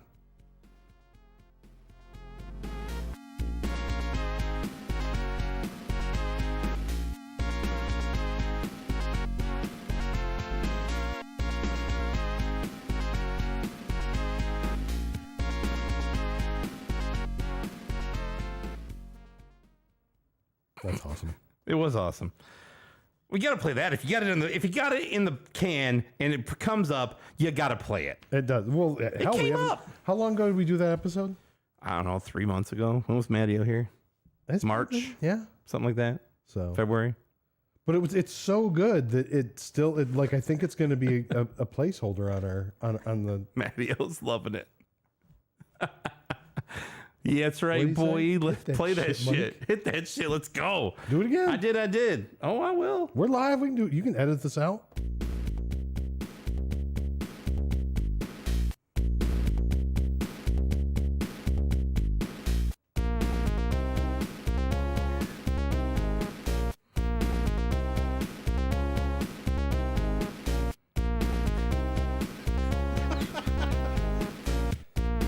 Get up, but I'll surely knock all this shit over. Yeah, you're gonna knock stuff over. That's gonna be a mess. Anyway, so Jay, thank you. I'm working on my. It is the jam, Sarah. I'm working on my moves. I'm always working on my moves around here. You know what? Hold on one second. I got something to say.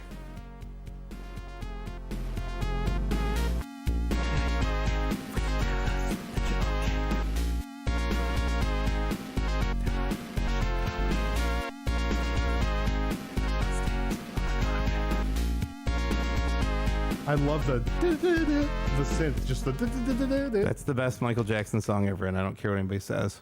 It's my favorite. Love it. All right.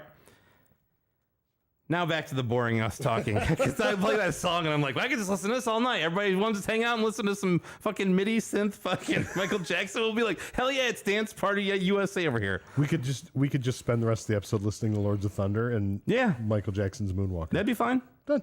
Bangers. All right, guys. And Super Metroid. We're done with the show. All right. We're just going to listen to this for the rest of the Good night, everybody. Let's just play that for the rest of the show. All right.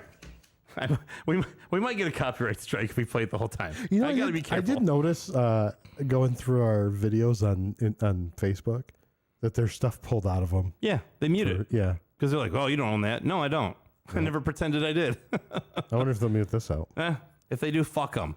That was Jacob Maxon, not Michael Jackson. Yeah. So don't delete it and stuff. It's Joey Freshwater. Joey Freshwater? Yeah. Jay, tell me a little bit about the reception of Altered Beast. It's no, I'm joking. The bad thing is I'm bashing this. This was my stupid ass idea. Yes, it was. I was just like, let's do Altered Beast, everybody. I wasn't going to bring it up, but now that you have, this game was your idea. It was. Go on. And you, Robbie, and John all said, you can go fuck yourself. I kept my mouth shut until I saw what everybody else said, and then I was going to kind of like gauge their reaction, but I was really hoping they'd be like, nah. Anyway, go ahead. So originally it was the back end for the Genesis or the Mega Drive in the US, Europe, and Brazil. 1.4 million units sold. Now, question with that, does that count the pack ends? Yes. Okay. All day. Okay. Can you there's probably like 25 sold. Do you know anybody that outside bought this game new? No.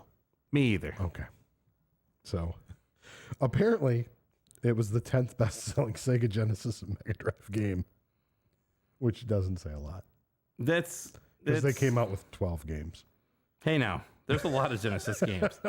This didn't sell as often. So on the Polygon Top 500 games of all times. Now hold on. What? Before you go running off. I'm sorry. Before you go running off, tell me, Jay, what is this game bookended by on the Sega Genesis? What is the 9th and 11th best-selling games on the Sega Genesis? Do this shit. I know, but all you have to do, and that's not fair because you don't see this stuff as much as I do. You're not around it as much as I do. Yeah. You weren't around it as much back then either. I was around it all the time.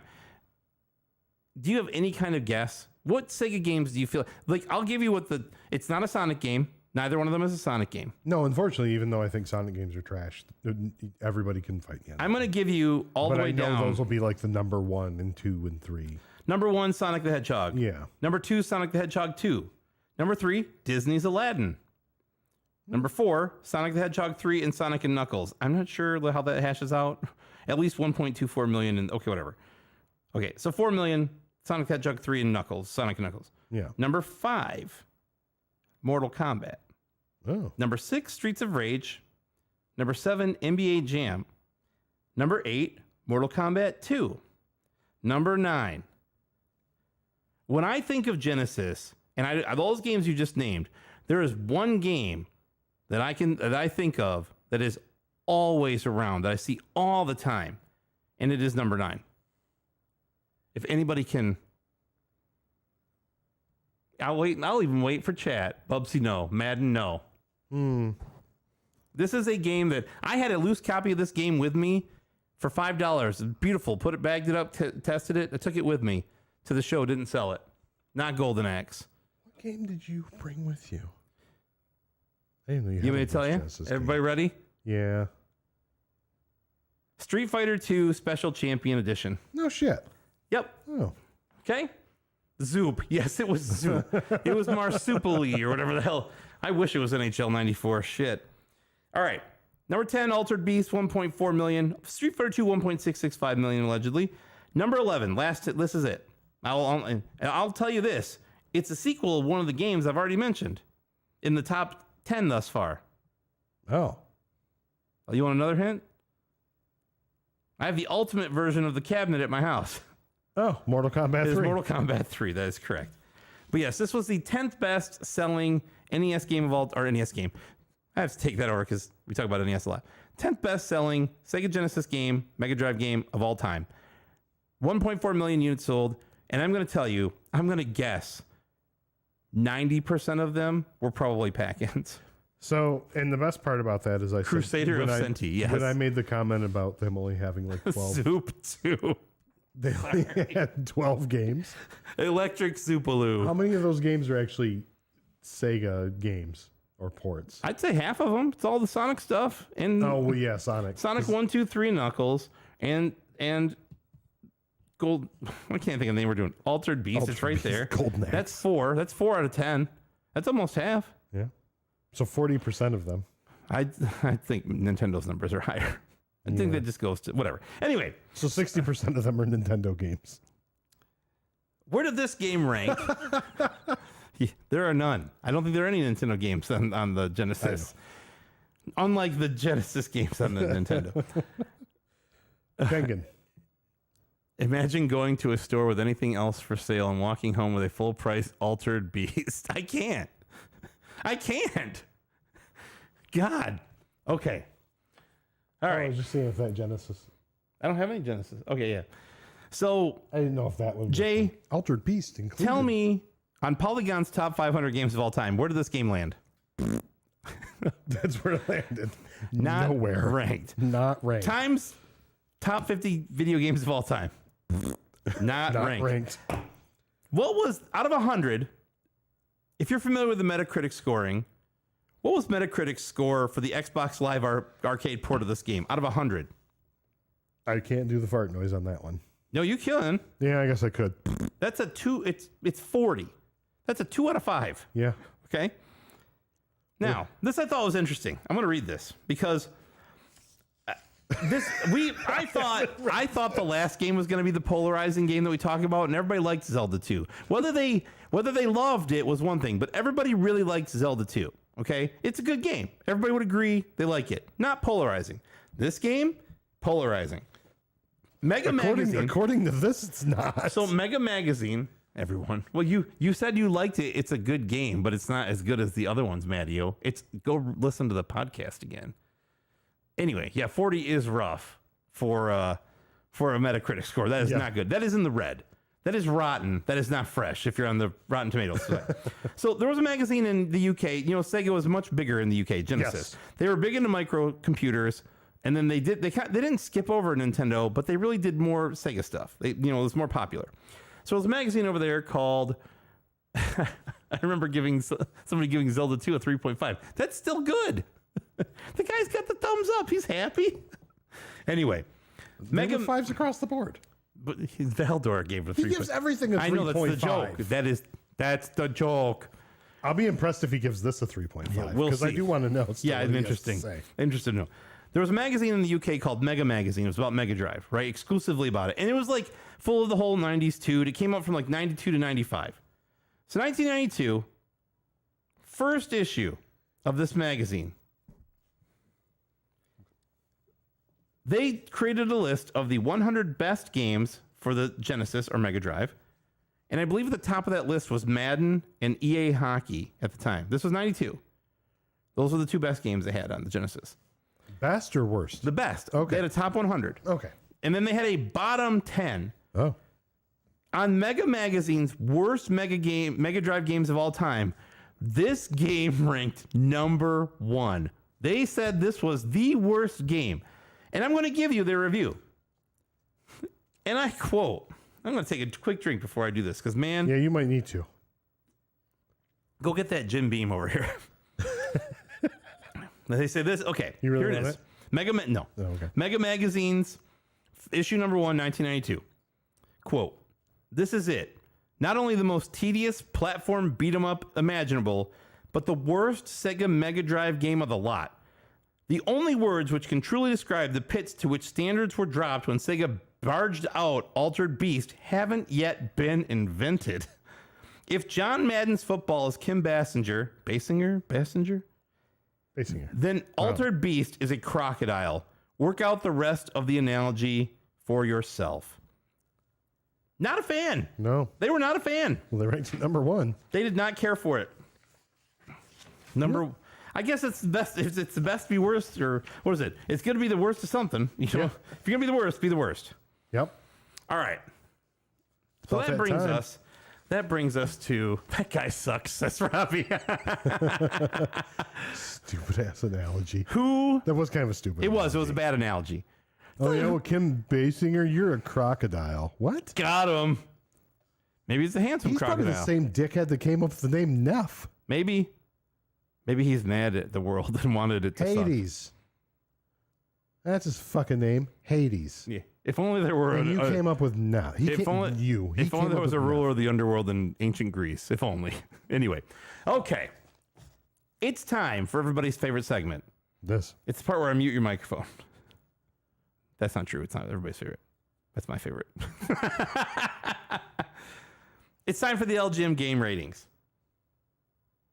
It's on the wrong page. I was going to hit the "you suck" button. Where should we start?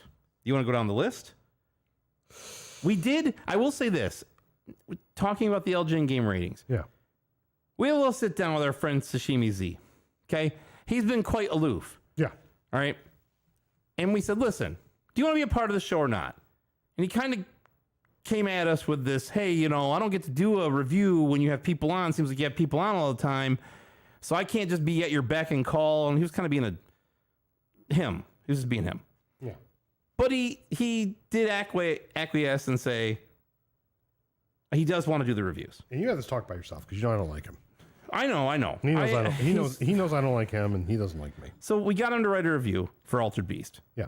Now we can start with him, or we can end with him. He really wrote. Wow. He got took after it. He took it to heart. Is what I'm going to say. So I think we should expect more consistent content from our friend Mr. Z. Should we read? Do you want to read his? We can read it now. Or I think. Or do you want to do his? Let's do his first. Yeah, we'll do him, and then you want to do John or Robbie next? That sounds good. You want to do John or Robbie next? Yes. That's right. Yes. Which institute are you with? That's right. All right. Sashimi Z as follows. Thanks for the unpleasurable homework of making me replay Altered Beast, a ploddingly slow 5-stage game that embarrassingly couldn't even come up with a unique power-up form for the last stage. Mercifully, it's both extremely short and not difficult, and beat-em-ups generally drag on far longer than their simple, repetitive gameplay holds my attention for. More brawlers should have been... More brawlers should have the balls to be less than 15 minutes long, which is the one solidly good point in this game's favor. With a slog of a pack-in like this, it's astounding the Genesis held any place in the market against the NES at all, though Sega's other grim launch offerings like Last Battle and Super Thunderblade wouldn't exactly be preferable alternatives. The only acceptable launch game was Thunder Force 2, but that's a Technosoft game. If Altered Beast was the pinnacle of 16-bit Sega home video gaming, perhaps Sega should have stuck to the arcades and let Technosoft launch a game console for the 90s instead. 1.5 out of 5. Wow. He's right about the fucking lineup of games, man. Yeah, he just... I hate Bow wow. Woof. A good game came out not too much longer. I'm going to bring up in my review, but you can't argue. I mean, that's... No. It's... We're glad you're back. I am. I hate to say it, I am. Okay, good. I think that was a good review. All right. I'll give him that. So we got that in the can now. What do you want to do? Who should we call? Oh. Here. I'm going to put numbers between 1 and 5 on them.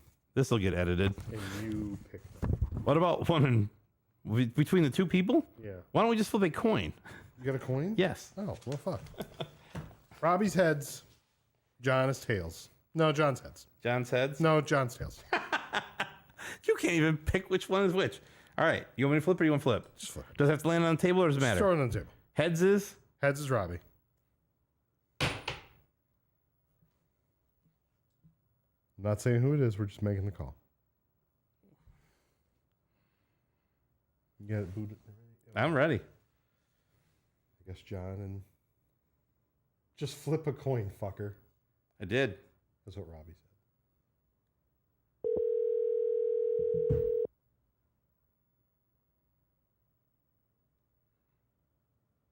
Hello.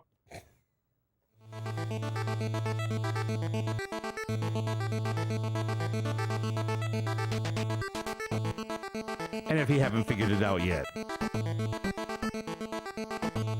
the Grip King of Chicago, 8-bit supremacy, Robbie Coleman, everybody. I'm bad.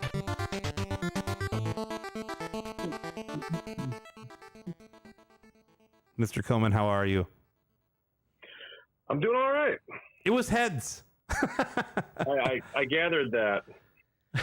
John says, well, my phone isn't ringing. Not yet, sir. Not yet.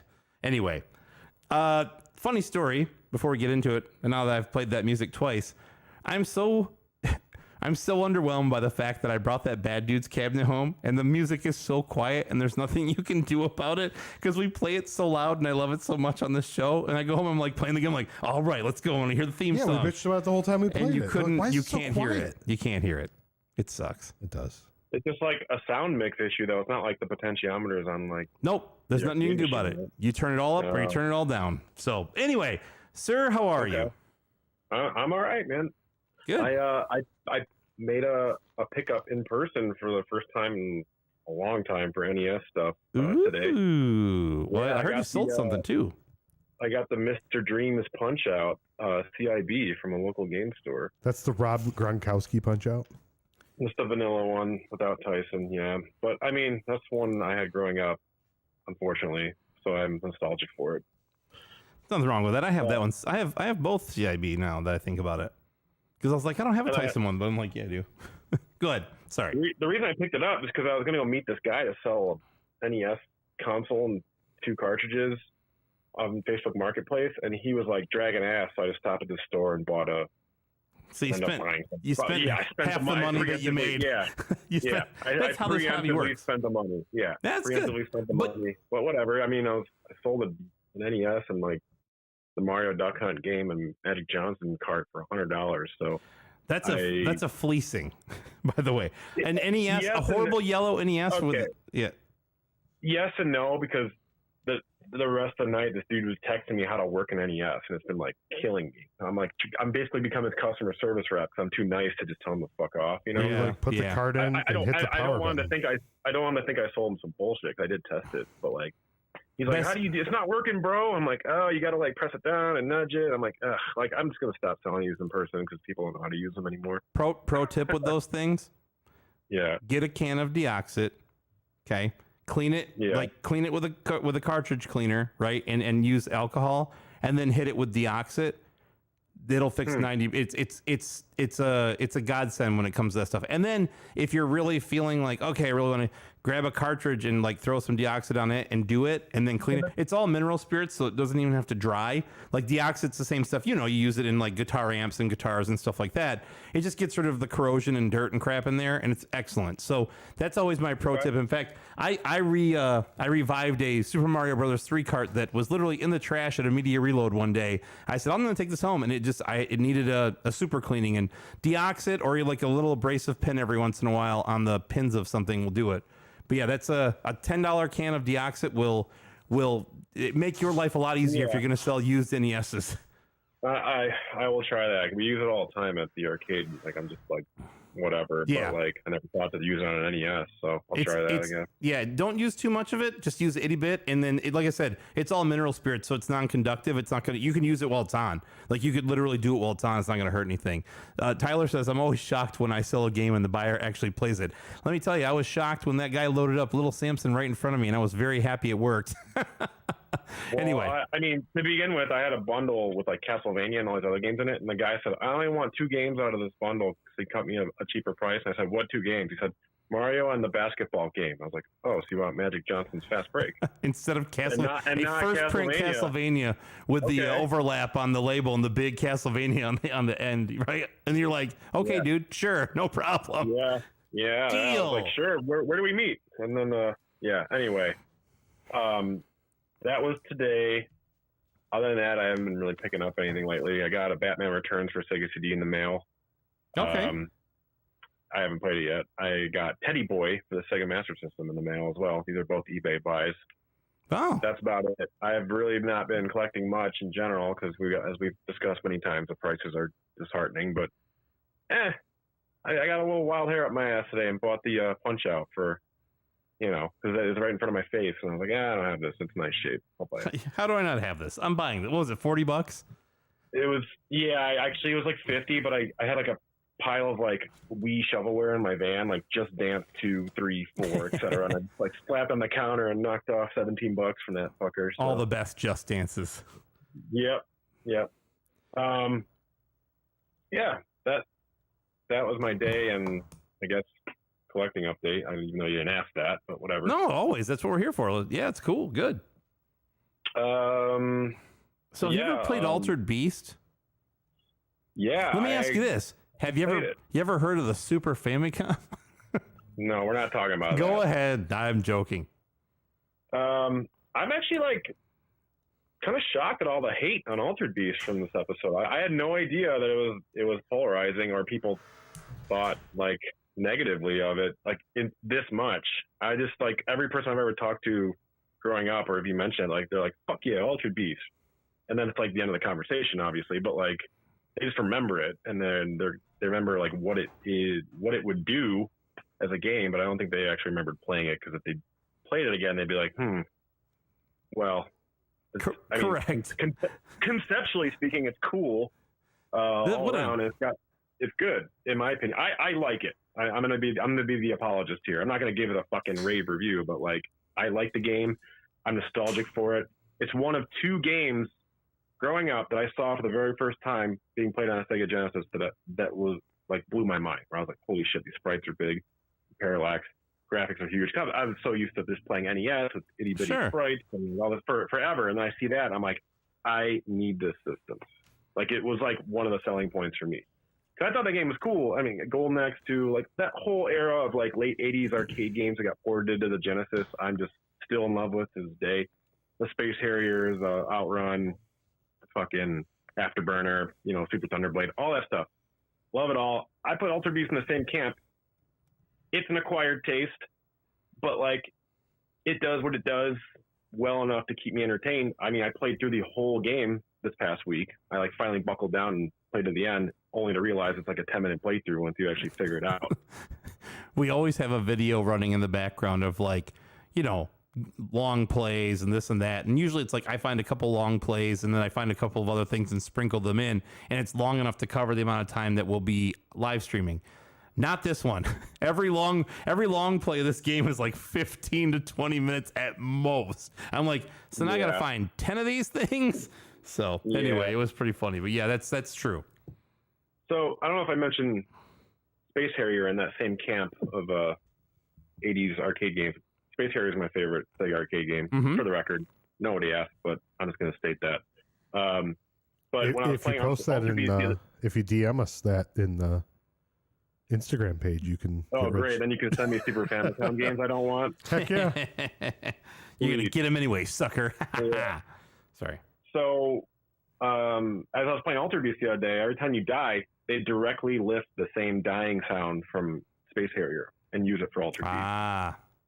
It's exactly. I was like, "What is this sound from?" Every time you die, and then it finally clicked. I was like, "Oh, it's kind of like when Nintendo reused their the Ganon laugh for the game over screen." It's like the same shit. They just like, well, we made this sound, we're gonna fucking reuse it in a few games. But that was something interesting that I never caught my entire life until revisiting it this week. Like I was like, oh, cool. That's something that only I care about ever, but maybe someone else will. I don't know. Were there any? Do you have a neighbor that maybe like? I don't know, maybe thought the silver orbs were full of peanuts or something. He's eating peanuts. They're full of protein. That's Edward Francis. No, it wasn't Edward Francis. Is my other neighbor, Nick, that I constantly reference on here, old Cartmageddon. He was the one who owned Altered Beast, and he bought it retail because he bought, I think, the Sonic bundle, but then also bought an additional game. So he had it, and I played over there. That's why I'm nostalgic for it. I played it at a very young age, and it made me want to buy a Genesis and get Sonic the Hedgehog 1. And I never bought Altered Beast myself, but Altered Beast and Sonic inspired me to want to get a Genesis, and I just got Sonic. And nice. I don't remember what else at the time. I don't remember what other game off the bat that I picked up, but Green Dog. Green Dog was the other game I picked up besides Green Dog. I love Green Dog, and that game rules, man. Anyway, let's do a Green Dog episode. Nobody listens to that. Nobody listens anyway, but yeah, they definitely won't. Anyway. So you guys were sitting here picking apart the story left and right, and I'm sitting here listening to the Twitch feed being like, who gives a shit about the story? You just think of it like a shmup. You hit start because it's arcade style. You fucking scroll left to right. You punch and kick the shit out of monsters. Turn into a monster yourself to fight an even bigger monster. But that's what we're here for. But we're here for the awesome. Who gives a shit part. That's what we're here for. Like I broke down Gradius for the love of God. Well, okay. Stop. Let me. We talked about F-Zero. To put that in perspective, like Sega obviously didn't give a shit because they made like Revenge of Shinobi, where you just like arbitrarily fight Batman and Spider-Man and Godzilla, and like Michael Jackson Moonwalker have like Rambo looking guys in it. I don't remember. It's been a while. Well, there are homages to Shinobi. Yeah. Shinobi had Rambo-looking guys in it too. So it's like, but you literally fight Batman. That wasn't really an homage. It wasn't like.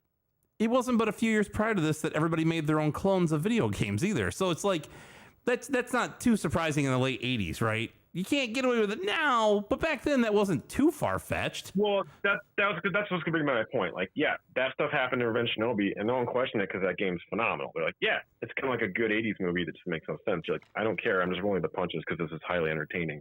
Who gives a shit? So, I don't know. That's kind of how I felt about Altered Beast. Yeah, in hindsight, I looked through it in rose-colored glasses or whatever the expression is, and I'm nostalgic for it, and that kind of like affects my judgment here. But like, I don't think it's that bad. I don't think you guys you're fucking a little too hard on it. But I haven't said anything so far. Dude, before you guys started slamming it, I was kind of like putting it in the 4 camp for nostalgia, but then I realized like, when you strip away all the nostalgia and like the aesthetic and like the music and like the guy that goes, "Welcome to your dome," then it's a 3.5 for me. 3.5. And that's like 3.5. That's probably the lowest score I've given on this whole show at this point, I think. Yeah, I think you're right. I always find the good in most games, even if they're bad. So I wish the game. I wish they could redo the audio on the game and have you do the "Welcome to Your Doom" thing, though. Well, that was a bad impression. I'm gonna try one more time. I thought it was pretty good. All right.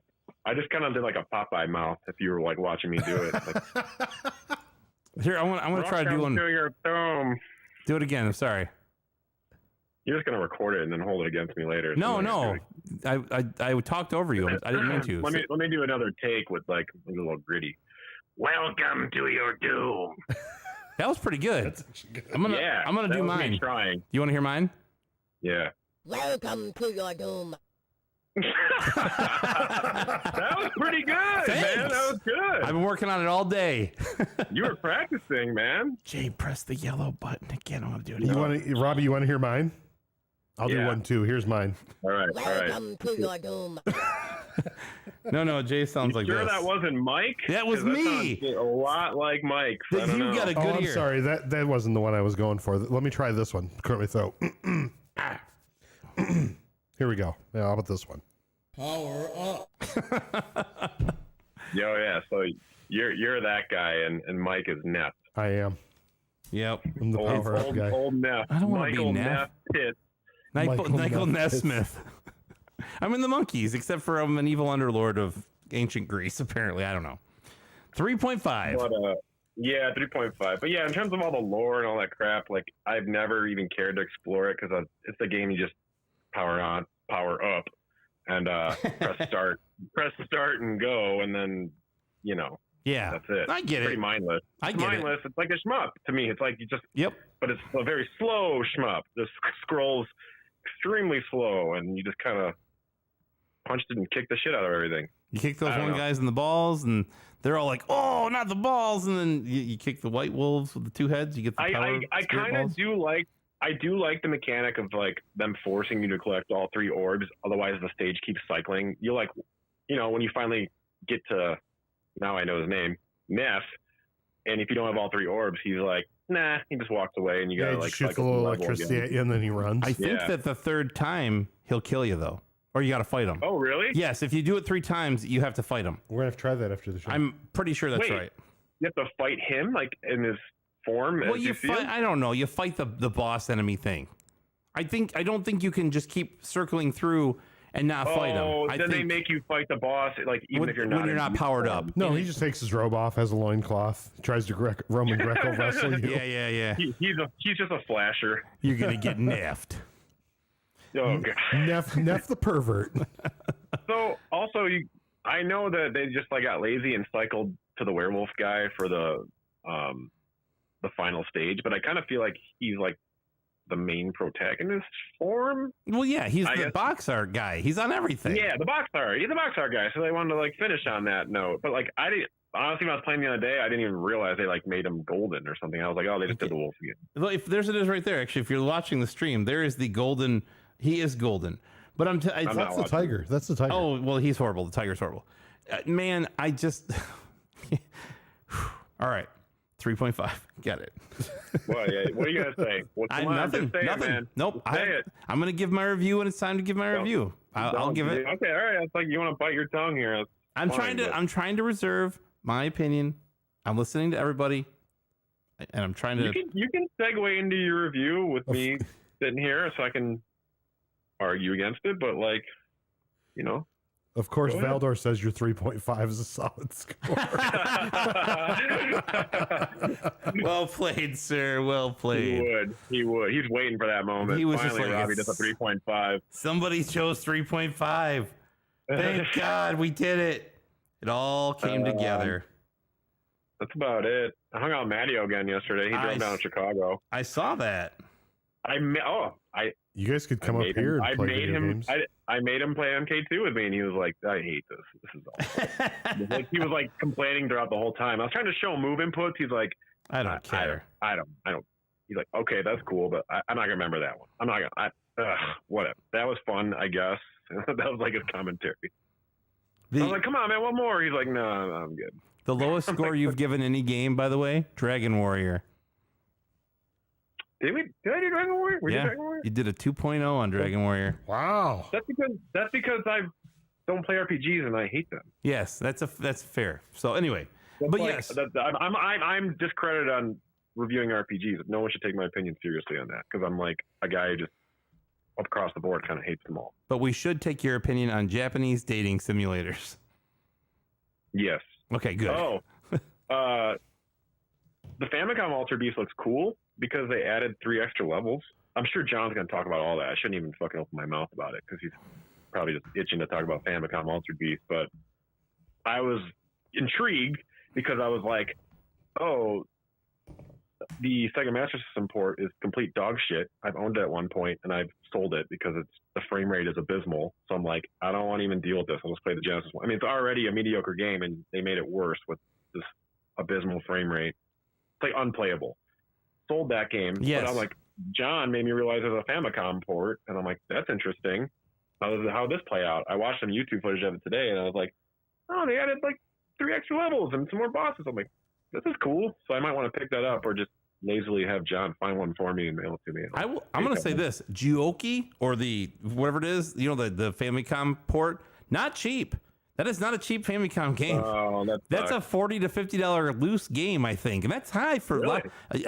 maybe I was looking at it wrong, but that is not a cheapo. Usually you can, unless it's something like Kid Dracula or something, usually you can get things for a few bucks, but no. Yeah, that's what I was assuming. So maybe I won't pick it up. What you should do is get yourself a nice EverDrive N8 Pro, and then you can play whatever the fuck you want. Man, I ain't no chump. I don't do that shit. Oh man, yeah, that's right. I said it. That's fine. Say whatever you want. I said it. Say whatever you want. At least I got to play it. I play my game. Yeah, I'll buy it if I want to play it. I'm old school. Well, if I like it when I play it on there, I'll buy it. There you go. Robbie, I'll give you a else. secret. The Master System version is way better to play than the Famicom version. Yeah, just a heads up. Are you serious? Yeah, it's pretty bad. Man. It was pretty. It was pretty rough. I was watching the Famicom version. I was like, well, at least it is smooth and everything's obviously scaled down. Yes, it was very scaled down. Is a good way to put it. The hitbox is hard to get used to. Oh, it was really. It was. I did not enjoy it. Yeah, Mike was not thrilled with it. Except for the shark part. The shark was cool. I wanted to be the shark. That's what got me excited. I was like, holy shit, there's a shark. You could just fly through the air as a shark. That's the first thing I said when I was like, wow, a shark. I want this game. Maybe it's Jabberjaw. Who knows? It could be anybody. I'll tell you what. I just grabbed the Master System copy off the set here. The artwork on the cover is actually pretty cool. It's one of phenomenal. I love the artwork on the cover. That's what tricked me into buying it like 2 or 3 years ago. I was like, holy shit, $20 for this has got to be good. It is, and then it was not. So many of those are so boring and uniform, and they're like Robbie, you said they're like clip art, right? Yeah, that one look like generic clip art. That one they put some effort into. That one is one of the best somebody ones. Actually hand painted it. Yep. It's really cool. I think they put more effort into that than they did the port. Yes. Yes, I would much rather just sit in a chair and stare at that box art for 20 minutes rather than play the actual game. Sorry, we're rearranging here. I'm struggling. I've been touching shit I shouldn't be touching. It's all right. You're good. Go ahead. I didn't have anything else to say. I just said the artwork is great and the game sucks. Well, if that's the case, then it might be time to give somebody else a ring here. But I want to make sure everything good. Cool. You good? Yeah, we're good. Well, I'm good. You good? All right. Well, I'm going to cut you loose, and we'll talk to you soon. All right. See you later, boys. All right. Bye, Robbie.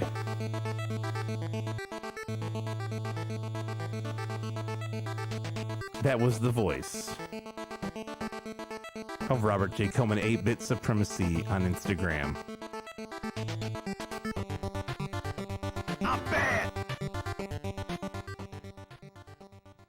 All right. And he's gone. He wanted to hear the song. And now he's going to go listen to it again on delay. So now what? You want to call John? You want to go? You want me to go? What do you want to do? Call John. Let's call John. Okay. John, we're calling you. So be ready. You be ready with it. I got it. I know you do. It's this one, right? Yeah, it's the Gex credits song. That's the one. Maybe it will be this time. Who knows? Boo! Get off the stage!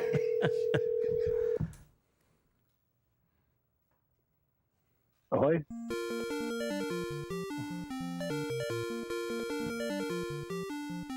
Now it's that time.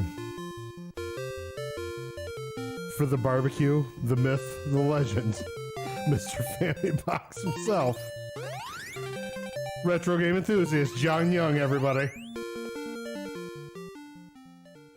John, you handsome bastard. How are you, sir? I'm pretty good. How about you, Jen? We're good. Can I interject something? As long as you don't ask me what the word interject means. Then I have no further questions. No. Okay. I'm going to be critical.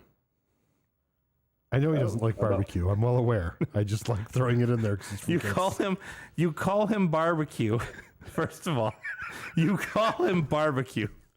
You actually call him Kansas City Barbecue John Young. Yes. Like that's part of his name, or he is made of barbecue. Okay. Also, I think Jay is sweet and tangy himself, so I don't want to. there's no doubt about it. I mean, I'm the first person that will say that. Also, Molasses. am I wrong? It's a Famicom box. Yeah. It's not Fami. Tell him what it's called, John. So it's the Famicom box, all one word, so they wouldn't get sued by Sharp, which had a microwave called the Famicom back in the 70s. So I've actually looked into purchasing the microwave. Shipping would kill me. Of course you would have. But yeah, we're talking about microwaves today, right? Yeah, we might as well. It's just It probably would have been better. Watching food get microwaved is about as exciting as this game can be at times. And just in my you can't defense, use before we get too far in my defense, you started. I believe it was either you started calling him Family Box. Nope. I know it it's me? the Famicom box. I know what it is. It was. I think we need to go back. You on can. I'm previous pretty sure you episodes. bastardized it. No, It's okay. I just wanted to put it out there. You want to do a new intro? You want me to do it No, over? I'm gonna stick with Family Box. Okay, cool. Yeah. Mr. Kansas City Family The Box dude doesn't himself. even like barbecue, and I call him Mr. Barbecue. Mr. Barbie Box. I did have. Mr. a Japanese couple former- Barbecue Box. Ooh, it's got what's Bob Bukaki. Bokaki. Oh man, what a great name. Look him up. Good guy. He was really nice. But I was just like, what a great name. Anyway, okay. Sorry, sports. One more. Bo does know Bukaki. Apparently, I don't want to know. I don't want to find out. Don't look that up, ladies and gentlemen. I'm going to assume you're right. Yeah. Now we can talk about Altered Beast. How you been, sir? Pretty good, actually. I did have a ton of barbecue over the last week. I had a couple of former colleagues from Fort Wayne, Indiana, drive down, and we got drunk on meat. It was good times. Did you get the meat sweats? No, but maybe that's from all the walking I've been doing in Kansas City. It's very hilly, so you think you're going a short distance, but it's not as the crow flies, or however Brandon Lee did it. Before he was shot to death on set or whatever. I'm gonna say I think he's man. dead. Question for you. Yeah.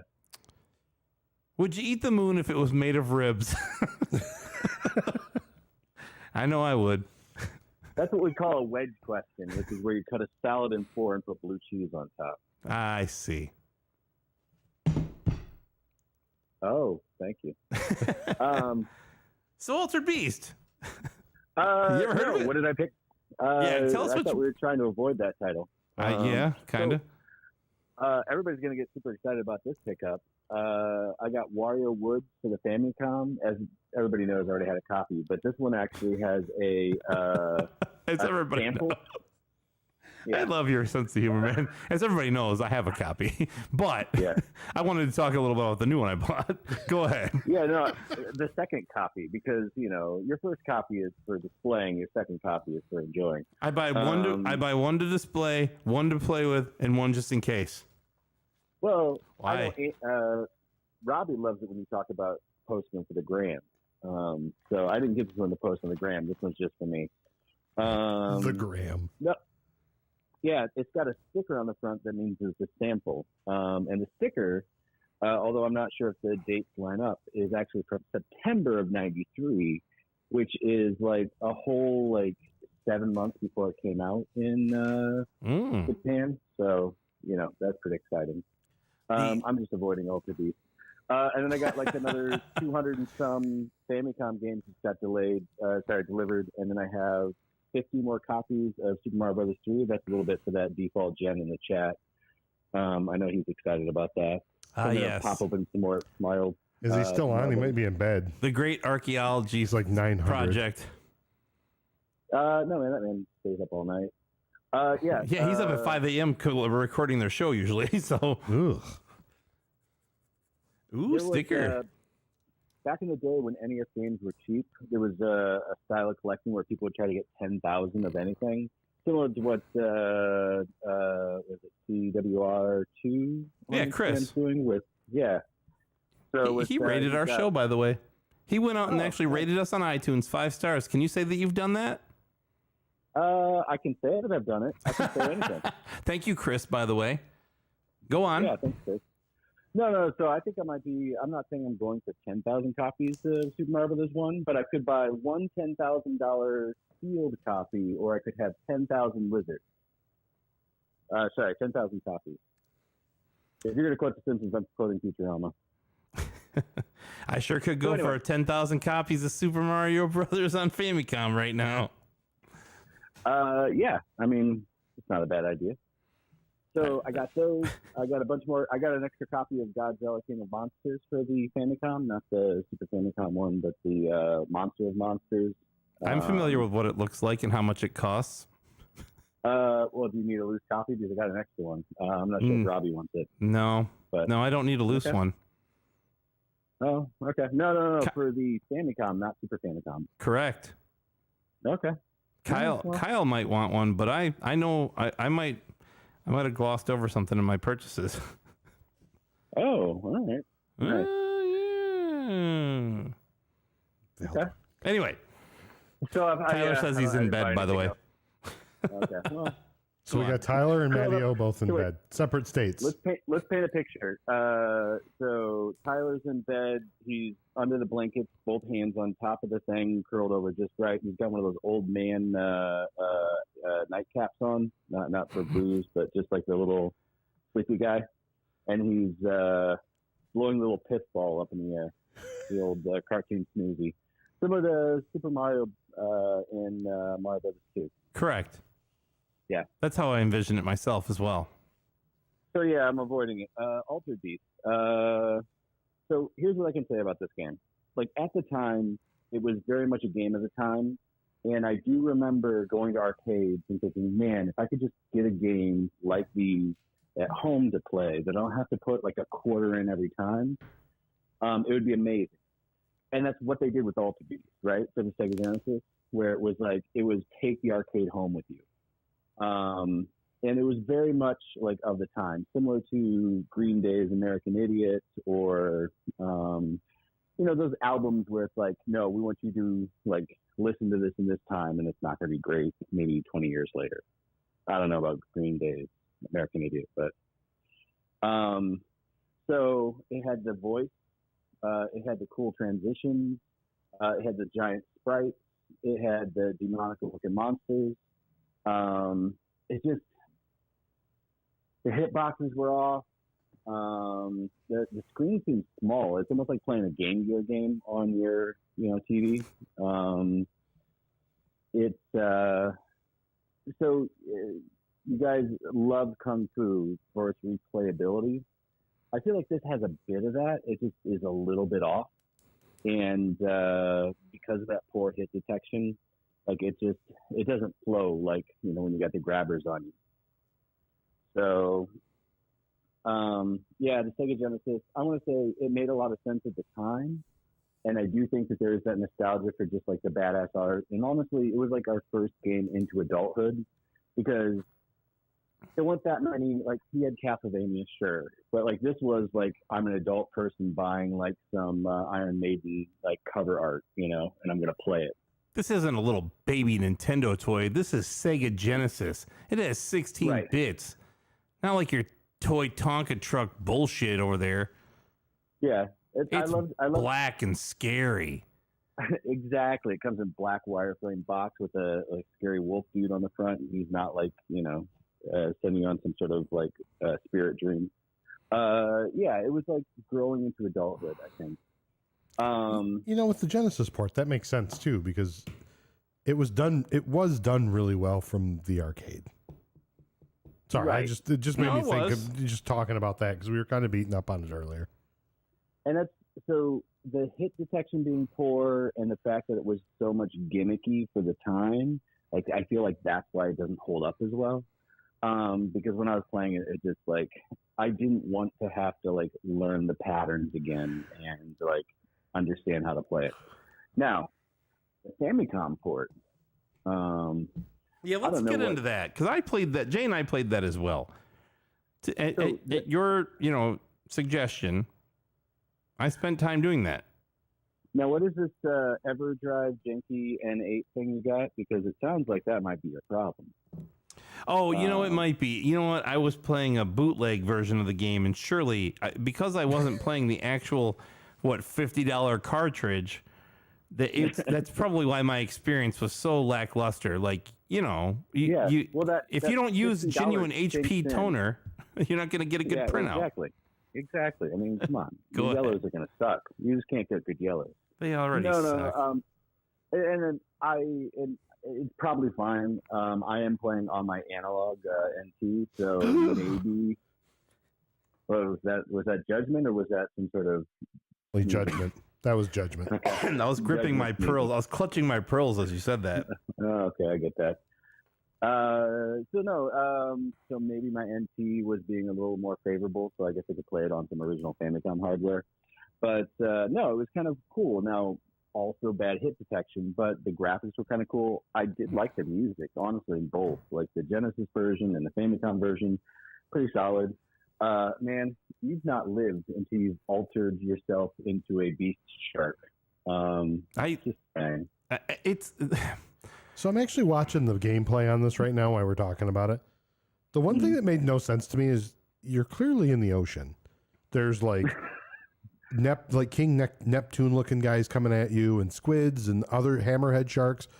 But then fucking two-headed dogs are in there. Just running around. Yeah, they're running around and that's where you get the orbs. Crap. Then you're in big trouble. They're Cerebi because there's only two of them. Robbie says, stop trying to rationalize the game. We're not. We're really not. We're just trying to deride it as much as we can. Go ahead. No, and add King Neptune to the pantheon of Greek or Roman Greco / biblical creatures. Dudes that could have helped out. But they still couldn't have used Hades. They had to use Neph. Well, they could get Hades, man. Somebody's been working on that game. It just came out on the Switch not too long ago. He's busy. He's busy. But no, so like there are enjoyable elements of this game. Sorry, I don't want to hammer on the Famicom thing too much, but I couldn't get past World 8, so I don't even know how high I'd rank that game, just because of my inability to beat it. It wasn't that hard. I just got lazy. Man, it's for me it's a 2.5. Like in today's like Ultra Beast, I agree with Robbie. Like there's a lot of nostalgia for the game. Like the clothing market is still like going hard. Like you see people with the shirts every once in a while. Yes, I would say that is probably the thing I'd be most inclined to buy in 2022 would be a shirt with the Altered Beast, box art from the launch titles of the Genesis, like that Altered Beast transition picture. That's the coolest part. That's the thing. If I were to sit down today and go, what would I want that was Altered Beast? That'd be it. The shirt. Or the Famicom version with the shark.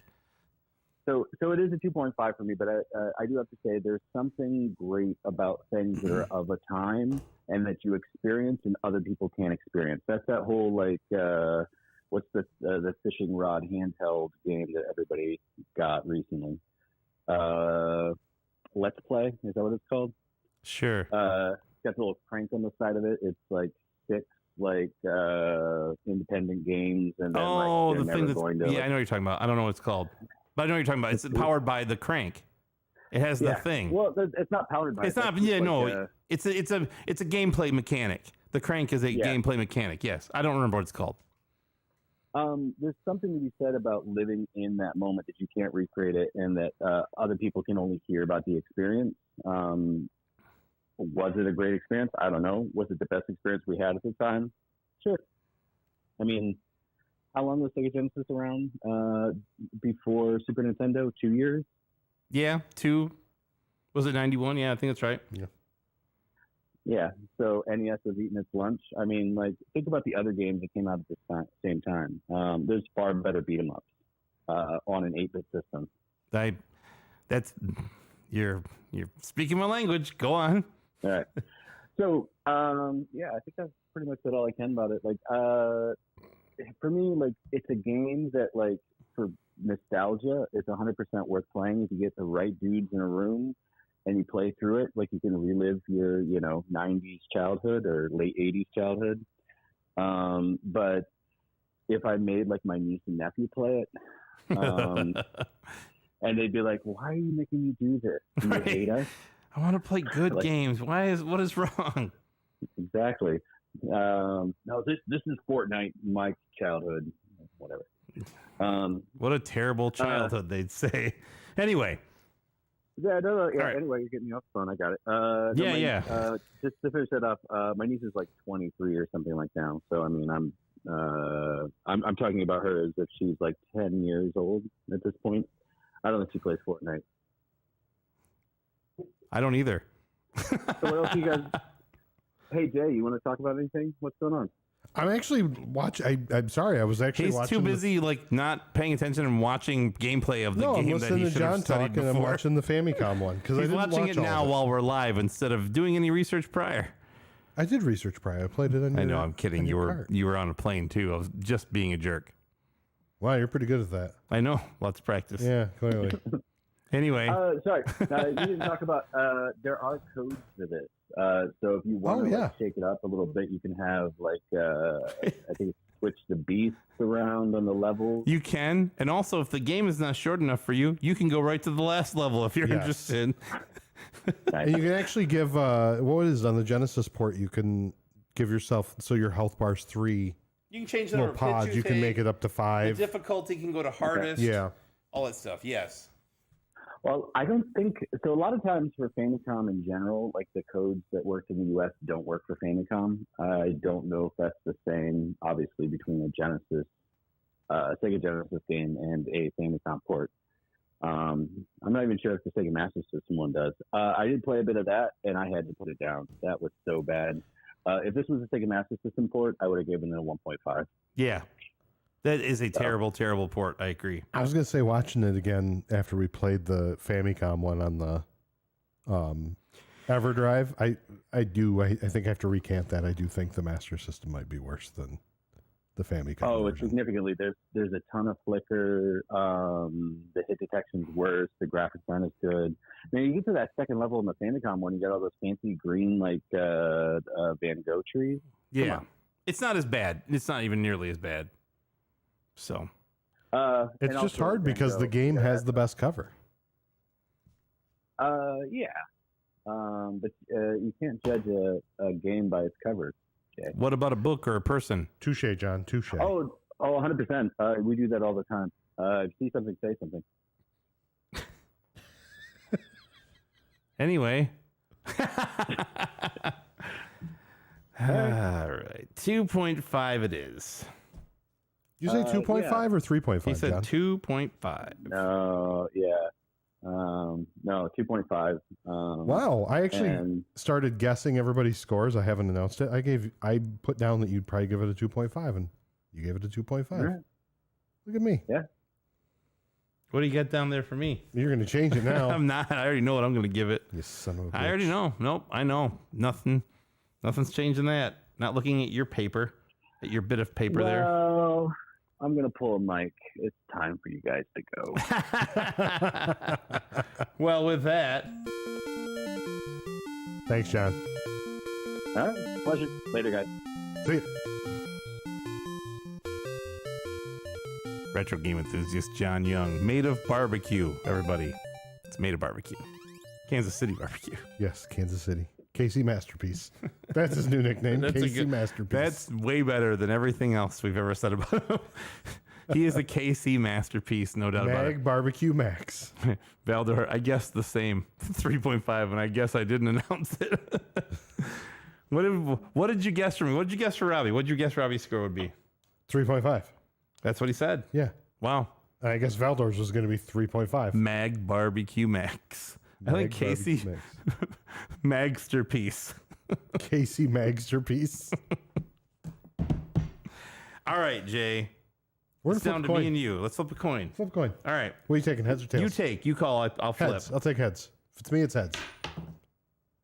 What does that mean? What You is pick or is it? What is it? I don't know. That's tails. Is it heads or I don't know, he says. Couldn't see it. It was you were looking at it. You blind bastard. Does that mean I go or you go? You go. I get to go last. It's all Cool. me this time. That's fine. All right. If you have not inferred thus far, as we are, I don't know, over 2 hours in here, this game, this is not my kind of game. This is the longest this game's ever seen. Man, this is one of those games that I want to like because when I look at that, one of the things I lack in my collection. Ooh, hold on a second.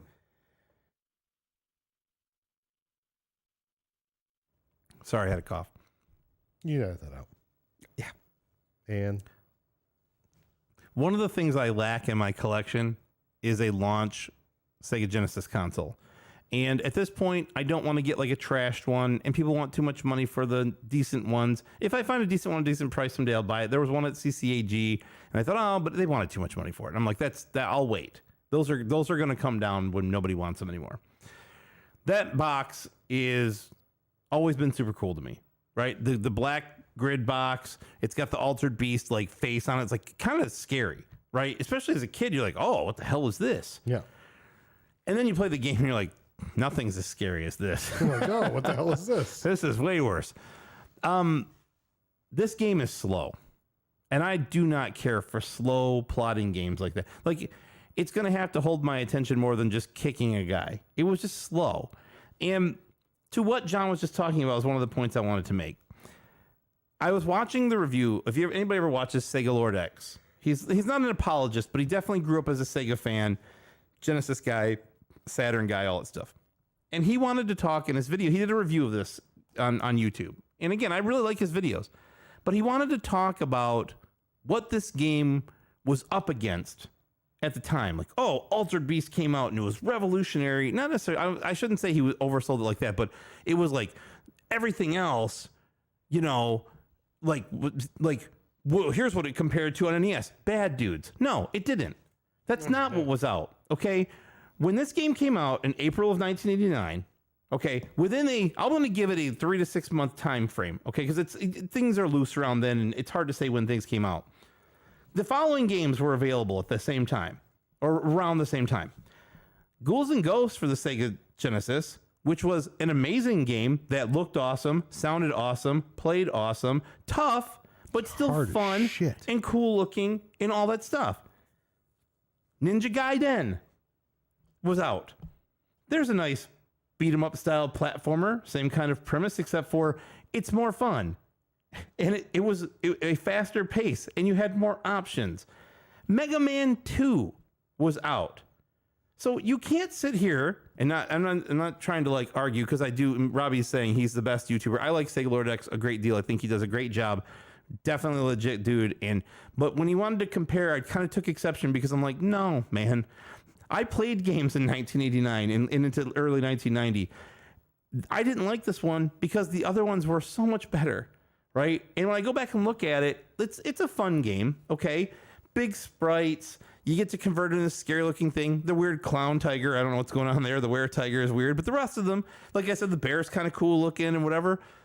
This game was always so mundane and slow and boring to me. And I wrote myself, as part of my review, I wrote a question, said, how can a game so slow be over so quickly? This is like such a slow game, but you're done in like less than 10 minutes. Yeah. I don't know. And it's just like, I don't know. It doesn't appeal to me. It's fine.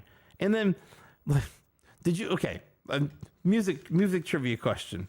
There's an artist. There's an artist that has an album. 311. No. Oh. There's an artist that has an album named Altered Beast. Is a 90s grunge pop alternative type artist. Can you name Those shitty bands that you like? Counting Crows. Blues Traveler. Is it weed? He's still on the phone. I think he tricked us.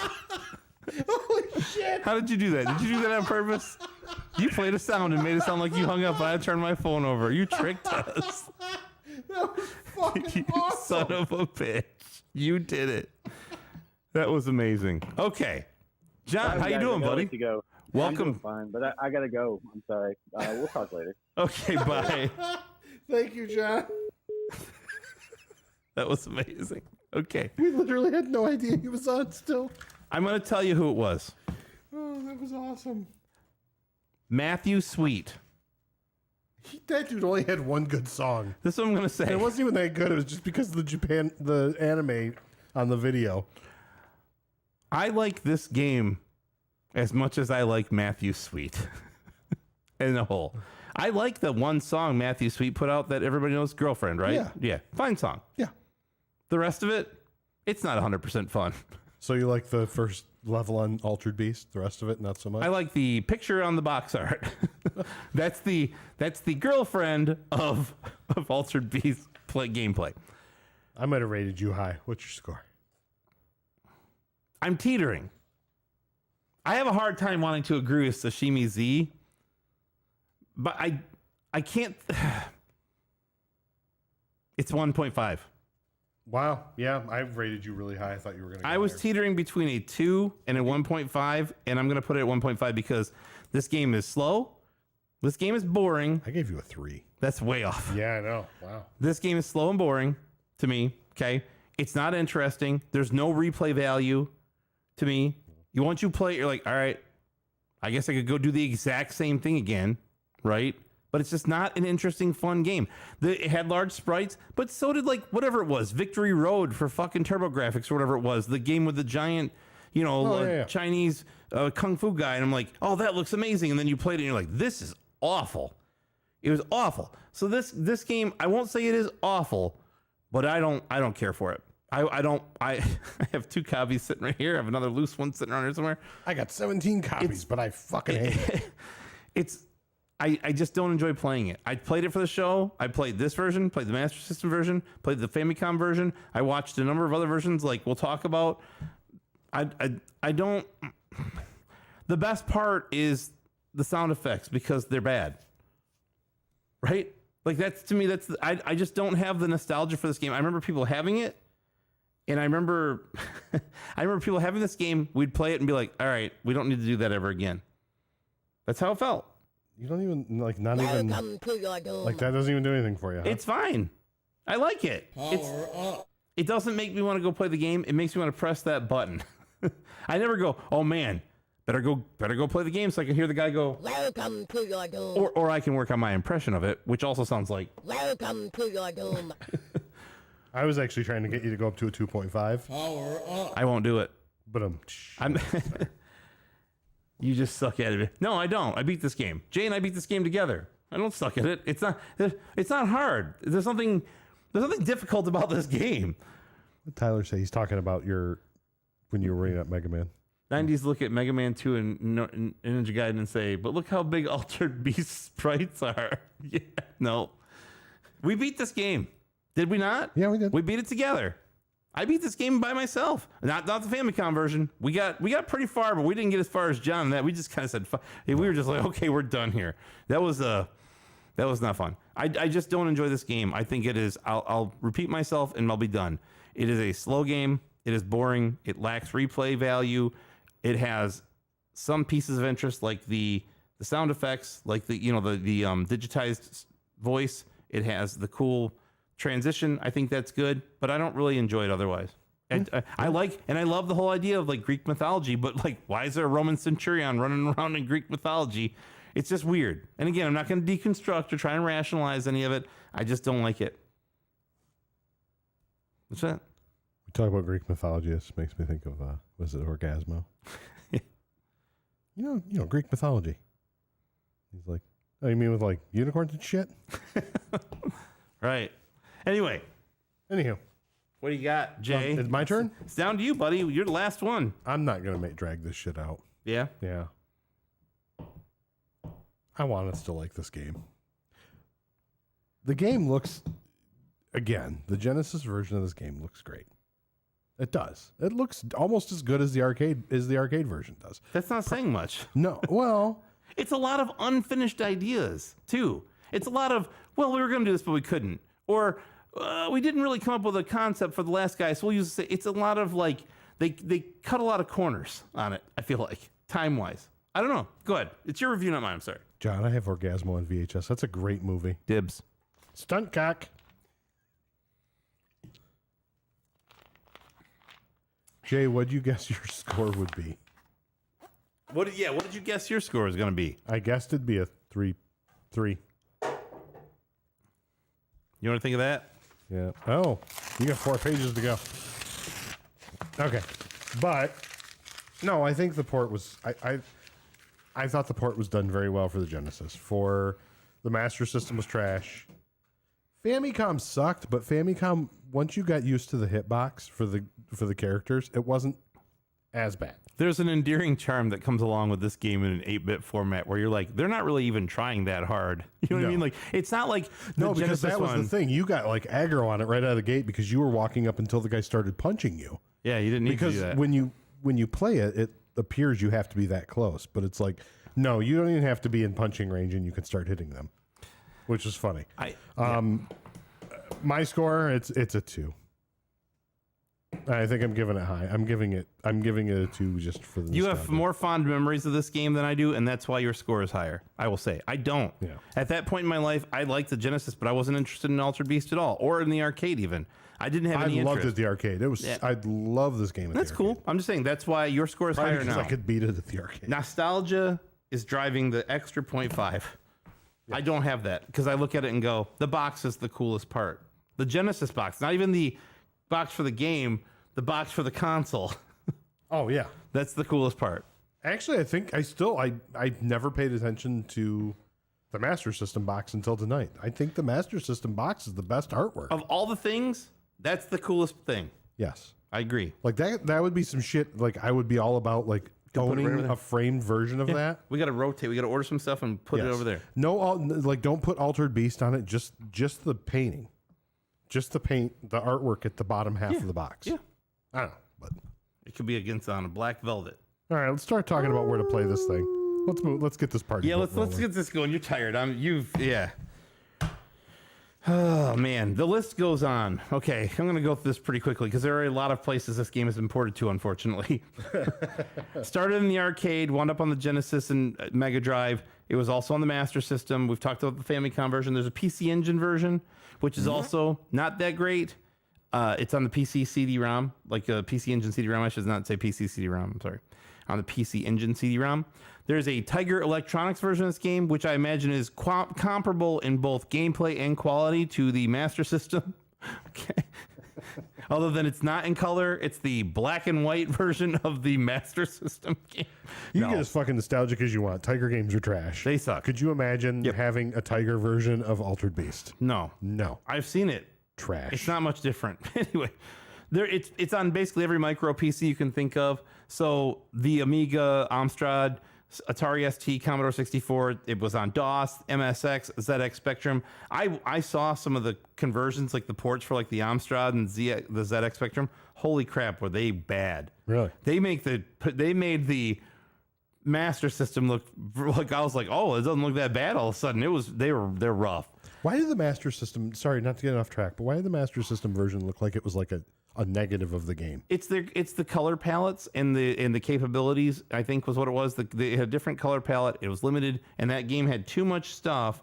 Then they had to scale it down. Like you're basically like bad. Yeah, you're pulling it back. It just couldn't do it. So Okay, go ahead, sorry. yeah, no problem. There's a Game Boy Advance version of this game, which I think is the one people like the most. Yeah. And then It was on the Wii Virtual Console, Xbox Live Arcade, we talked about with the Metacritic score, PlayStation Network, 3DS eShop. It's on iOS and Android. It's been in multiple Sega Genesis collections like the Smash Pack and all that crap. I don't know why. It was on the Mini, okay? It was on the Sega Genesis. I get why, but I don't know why. And then the Nintendo Switch Online and expansion pack. So if you want to play, the Genesis bundle. You want to play this game, you can play this game, okay? It's out there. I wouldn't recommend it, but you can. All right. We need to ask Johnny. That's going to be one. I'm going to ask that on their Discord, on Collector's Quest Discord, because I'm sure he's probably got the GBA version. Oh, I'm sure he does. He's probably got it from Coffee with Mr. Saturn or whatever. Anyway, I might ask him what he thinks of it. Yeah, go for it. My guess is he's never played it. He may not have. He might have looked at it and been like, fuck this. All right, we'll get into the collecting. There's not a lot. Okay, this is not a difficult game to find. We talked about it's the 10th best-selling Genesis game of all time. This game will cost you about $10 loose. If you would have been at the show this weekend and wanted a copy, I'd have sold you one for $5 loose. Complete in box, probably $35. Depends on or $30. It depends on the level of completeness, right? If it's just the manual, you might get it for a little less, like $25. If it has like a poster or whatever, it might be $35, somewhere in that neighborhood. Sealed, I don't know. I could only find one sealed copy of this game for sale on eBay or Heritage Auctions, and it was a Mega Drive version. It was a 9.4 A++ graded version for $90,000 with no bids and no interest. So this one is very difficult to find sealed, but I think that's because nobody bought it off the shelf. It came in your Genesis, and it was already open when you got it. Robbie's got that poster. He needs to frame it. He says, Valdor says he's got a guy that can get the game for $4. Matter of fact, he does. It's probably me selling your copy. I'll go get it for you right now if you want to give me $4 for it. Not these, though. The loose one in the car. I got to make a profit. I'm giving you $275. Deal.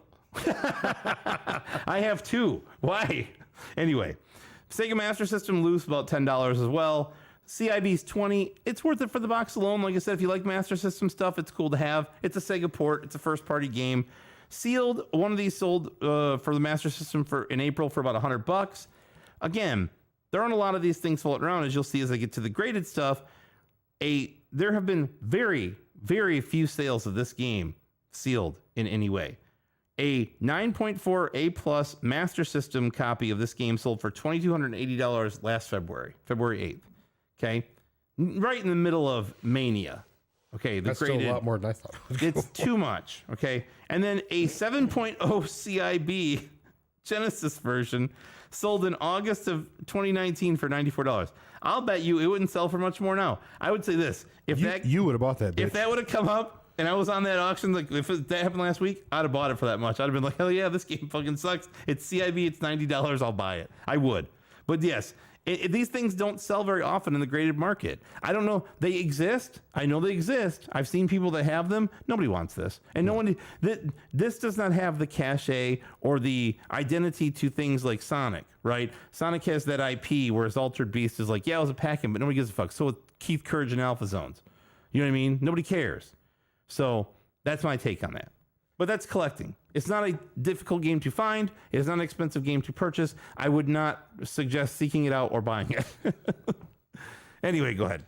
So on speedrunning, this is going to take a while. No, it's not. It's actually not that bad. We got 4 different types of runs. I actually watched a couple of these.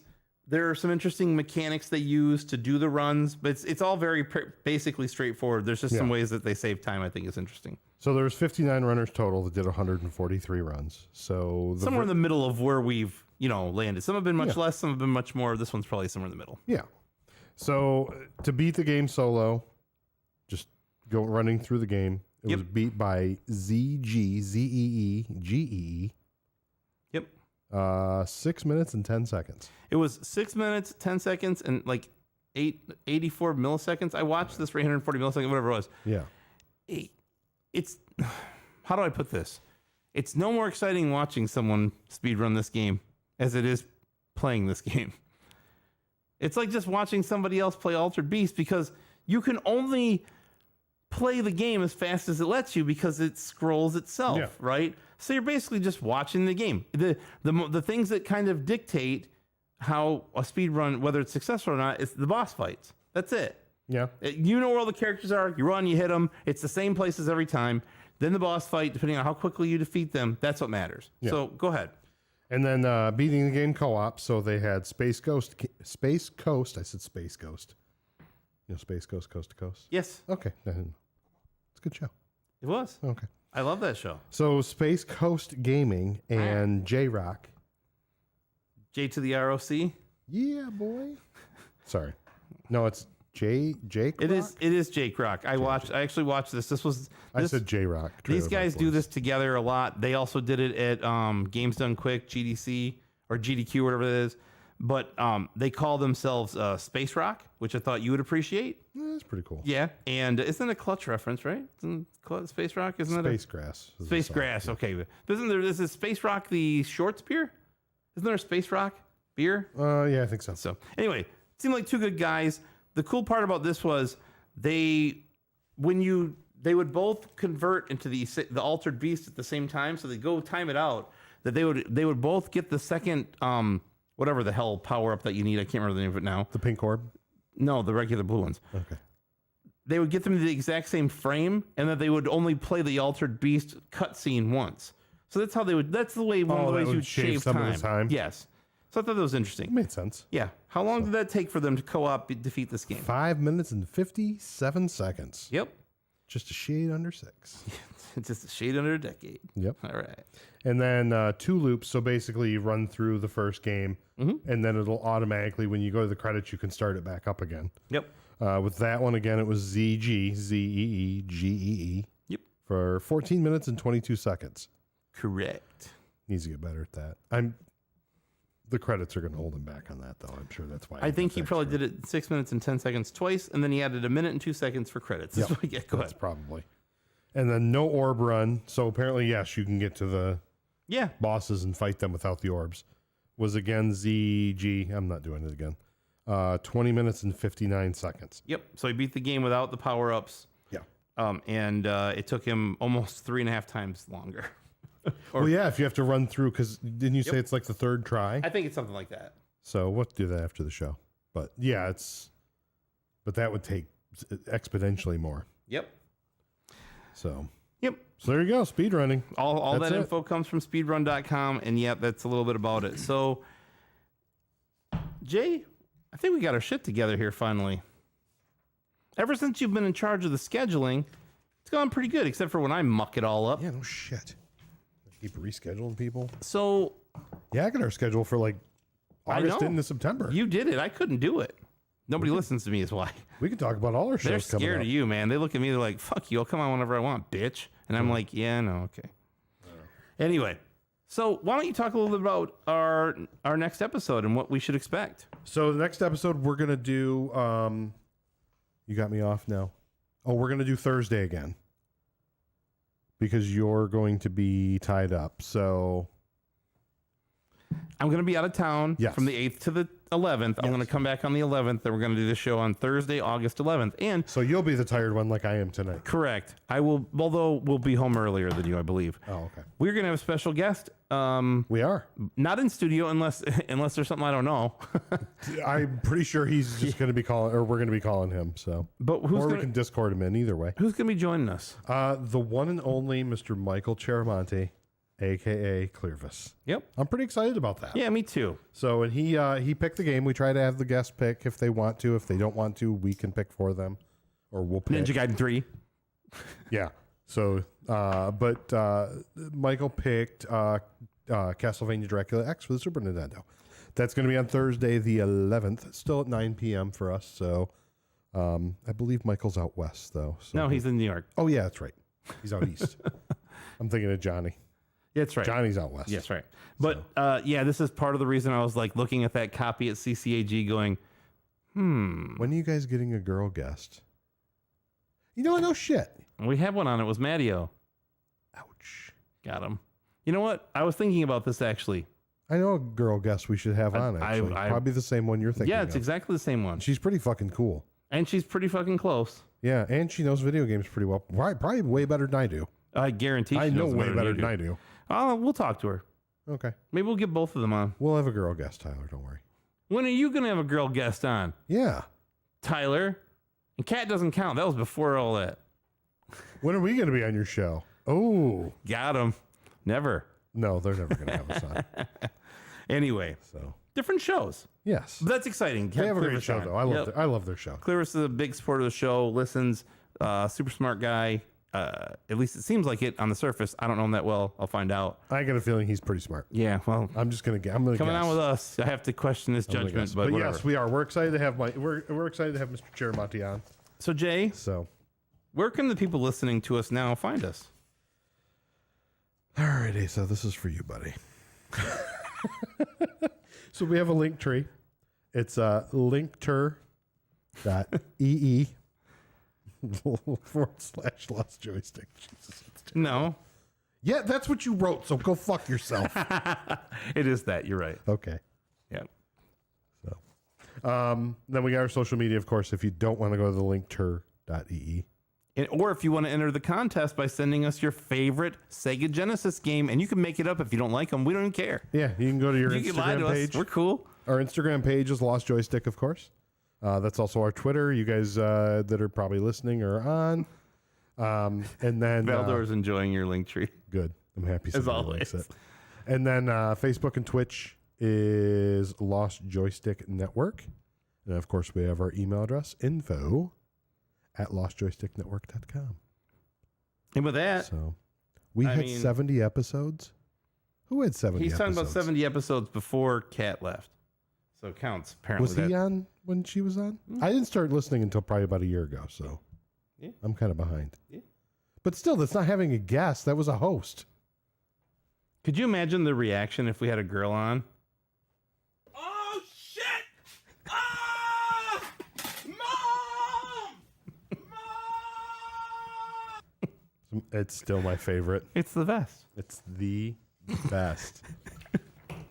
I think we should have a girl on. We're gonna have to find that out. That's I'll talk to our friend. gonna- I know who you're talking about. Yes.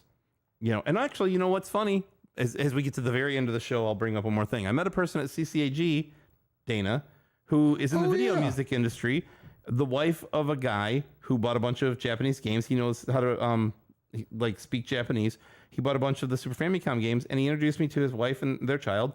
And she was super cool. She is in the industry. She knows a bunch of people. It's like they get on Twitch and talk about the video game music as it's being played, and she's involved in the creation and all that stuff of it. So maybe we get her on too. We try. That'd be awesome if we I can think get it'd be her fun. So yeah, her name is Dana, and as long as I don't lose her card, we'll probably do that. It was a cool card too, so it'll be a tough one to lose. This is a cool card. But yeah, so anyway, but that's not who we're thinking of. So anything else, Jay?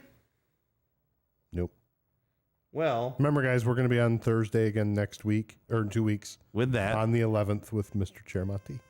until 2 weeks from tonight, until 13 days and 21 hours from now, I will say, go out there, have fun, be safe, and be excellent to each other.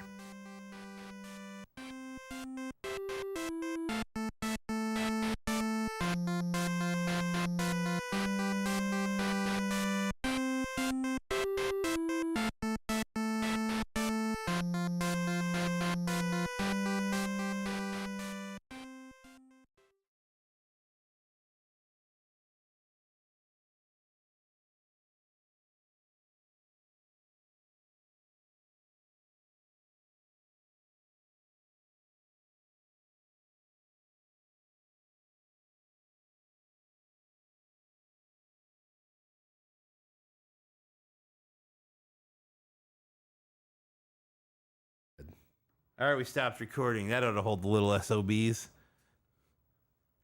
Every kid in Springfield is an SOB. Why is that still on? Why is what still on? Nothing. Huh? It's a joke. Oh. We're streaming. We're back on. People we can had hear a and see us. message from Facebook. It was my dad. Yeah, my dad messaged said have a great show. Ah. Is he still on? That was hours ago. Oh, That's been there quite some time. I see. So, all right. Oh, yeah, dude. I got, well, the next 3 episodes. 4. That's fine. A couple months. I could deal with 4 people. I'm just saying we need to leave some gaps. And we also need to be sensitive around the holidays. of when we're booking things and when we'll be available and I got a stuff. feeling probably close to the end of the year, it'll just be me and you running. So Maybe if we want to get away from the family and come drive to Michigan. Who knows? yeah, you know, I might. I would. No, anyway. Hi, Robbie. And thank you, everybody, for hanging out in the chat tonight. We had a good time. It was fun. A lot more fun than this game. Tyler, if you're still on, I'm trying to get Pitts to get a NES Classic so he can beat Tyson. Robbie Coleman. You're on point fight all the time, Tip. You're on point fight all the time, Tip. Yes. I want to keep listening. Sir? Oh, hold on. You there? I'm here. Hey. Good Lord, man. You got one job to do. I can't control that it answered over here. Clearly. Look at that. Tyler's excited you're going to get a Classic. Woo. So if you see one on any... Put Matthew that on said your, he had one. Oh, did he? Yeah, I'm going to get a Classic so I can beat Tyson on a modern TV and then... I was going to tell Tyler to put or it at on a least try safe to. search on eBay, so Yeah. if he sees one, he can... Wait. snatch it up. He's already got 100 of those. Can you not do that on a Classic? That's what I've heard, but That's what we're going to find out. We're trying to find out. That's what we're trying to validate. Mike and I were talking on the last I'm episode sure of Collector's like Quest. one of those guys who plays blindfolded and all that shit. I was going to say, if you can beat the game blindfolded, you should be able to beat it with a little bit of lag. If you can beat it not seeing, you should be able to beat it seeing. What's up, man? Is there lag on the Classic, though? Yeah. Is it? Yeah. Oh, okay. You better hook a people brother up. complained about it right out the gate, and I was like, I mean, what do you expect? It's like a little emulation box. It's coming out of an you have to go into an HDMI TV. Tyler, who the fuck doesn't have an NES Classic? Mike doesn't. Did you live through 2018 or whatever? I wasn't collecting games then. Which is more the reason I should have had an NES Classic. Yeah, actually. that's probably pretty accurate. Yeah, I don't have one. I guess I've never really run into one that was think I like, I still want have- one complete. That's I think I why. still have one of those Wait, fucking Atari Classics in my You didn't closet. buy that yet. You bought an EverDrive with all those games on it. EverDrive fucking kicks ass. That's why, buddy. That's The thing rules. I put the games on it myself. I dumped them from my own ROMs. If anybody's listening. pretty cool. I If didn't. anyone's listening. Yeah, if the feds are listening. Yeah. What's going on? Nothing, man. Just call them back in because it's over. Now it's going to be like, yeah, we did good. It was good. I had fun. Yeah, that's a good one.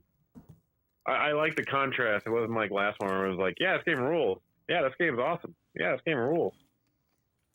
Yeah, exactly. Every episode where it's like, let's suck this game's dick for 2.5 hours. Oh, it's amazing. I love it. Blah, blah, blah. And then now it's like, I don't like this game. I love lots of stuff, but this game is just boring to me, man. That was my tried. plan. That was We my were all plan. totally getting pee-bagged from Zelda 2. That was the best. I was like, we need to get Ed Francis back on the phone. Ed, what do you think those are in those silver balls? You know, Peanuts? that'd be really funny if I like hit him up out of the blue because I found him on Facebook once just to be like, hey man, it's me. You know, just like, what's up? And that was it. And I should be like randomly like summon him for some video game podcast. He'd be like, what the fuck is going on? Gotta get him, and then you gotta get the stunt double. Just start calling in like Jerky Boy style. Just start cold calling random people. Get Ed Francis, I said. Robbie, if you can figure out your stunt double's contact info, we'll call him. You got to talk to the that dude. means I have to talk to the dude, and I I don't know. want to do that. I'll talk to him. I've definitely like eased out of like communication with that guy 100%. To where I think he's forgotten that I initially agreed to be in his sequel part 2, and I'm okay with that. He's got a bunch of resellers that are going to be.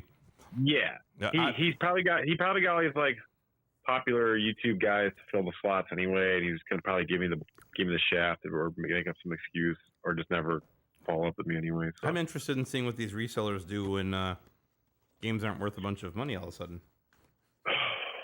They'll just go away. They'll move on to the next thing. There's gonna be something. There's always the next thing. Beanie Babies. Dude, I don't know what they're gonna do, but I just want them to go away because I just like hate. I hate it when I like try to talk to someone on the internet and I just assume that they're like into video games, and then like all of a sudden you sniff them out and you're like, wait a minute, You don't even care. you don't care, man. It's like that. It's like that guy I called out the other day for like really misquoting the story of stadium events. Yeah. Did I send you that screen cap? Yes, and then you he did. he fucking pulled his post. He's like, oh shit, you're right. Oops, I gotta have to fix this. Pulled his post, made a brand new one. Spent all this time. I'm like, I'll never acknowledge that he was corrected. I'm like, man, you're such a poser. Tyler said they're gonna start Funko Pop grading. Oh God. I wouldn't even be surprised if that happened. I would not be surprised. No, thank you. I do not want it. Those are the most garbage collectibles on earth. I just like am disgusted when I see like walls of those at like disc replays and stuff. Yeah, I can't deal with those things. I have. They don't even look attractive as No. a toy. I They look agree. dumb. I agree. Yeah. Yeah, I'm mad over here now. I can tell you're all fired up. I'm Fuck fired Funko up. Pops and I fuck fucking hate you. them. I hate them.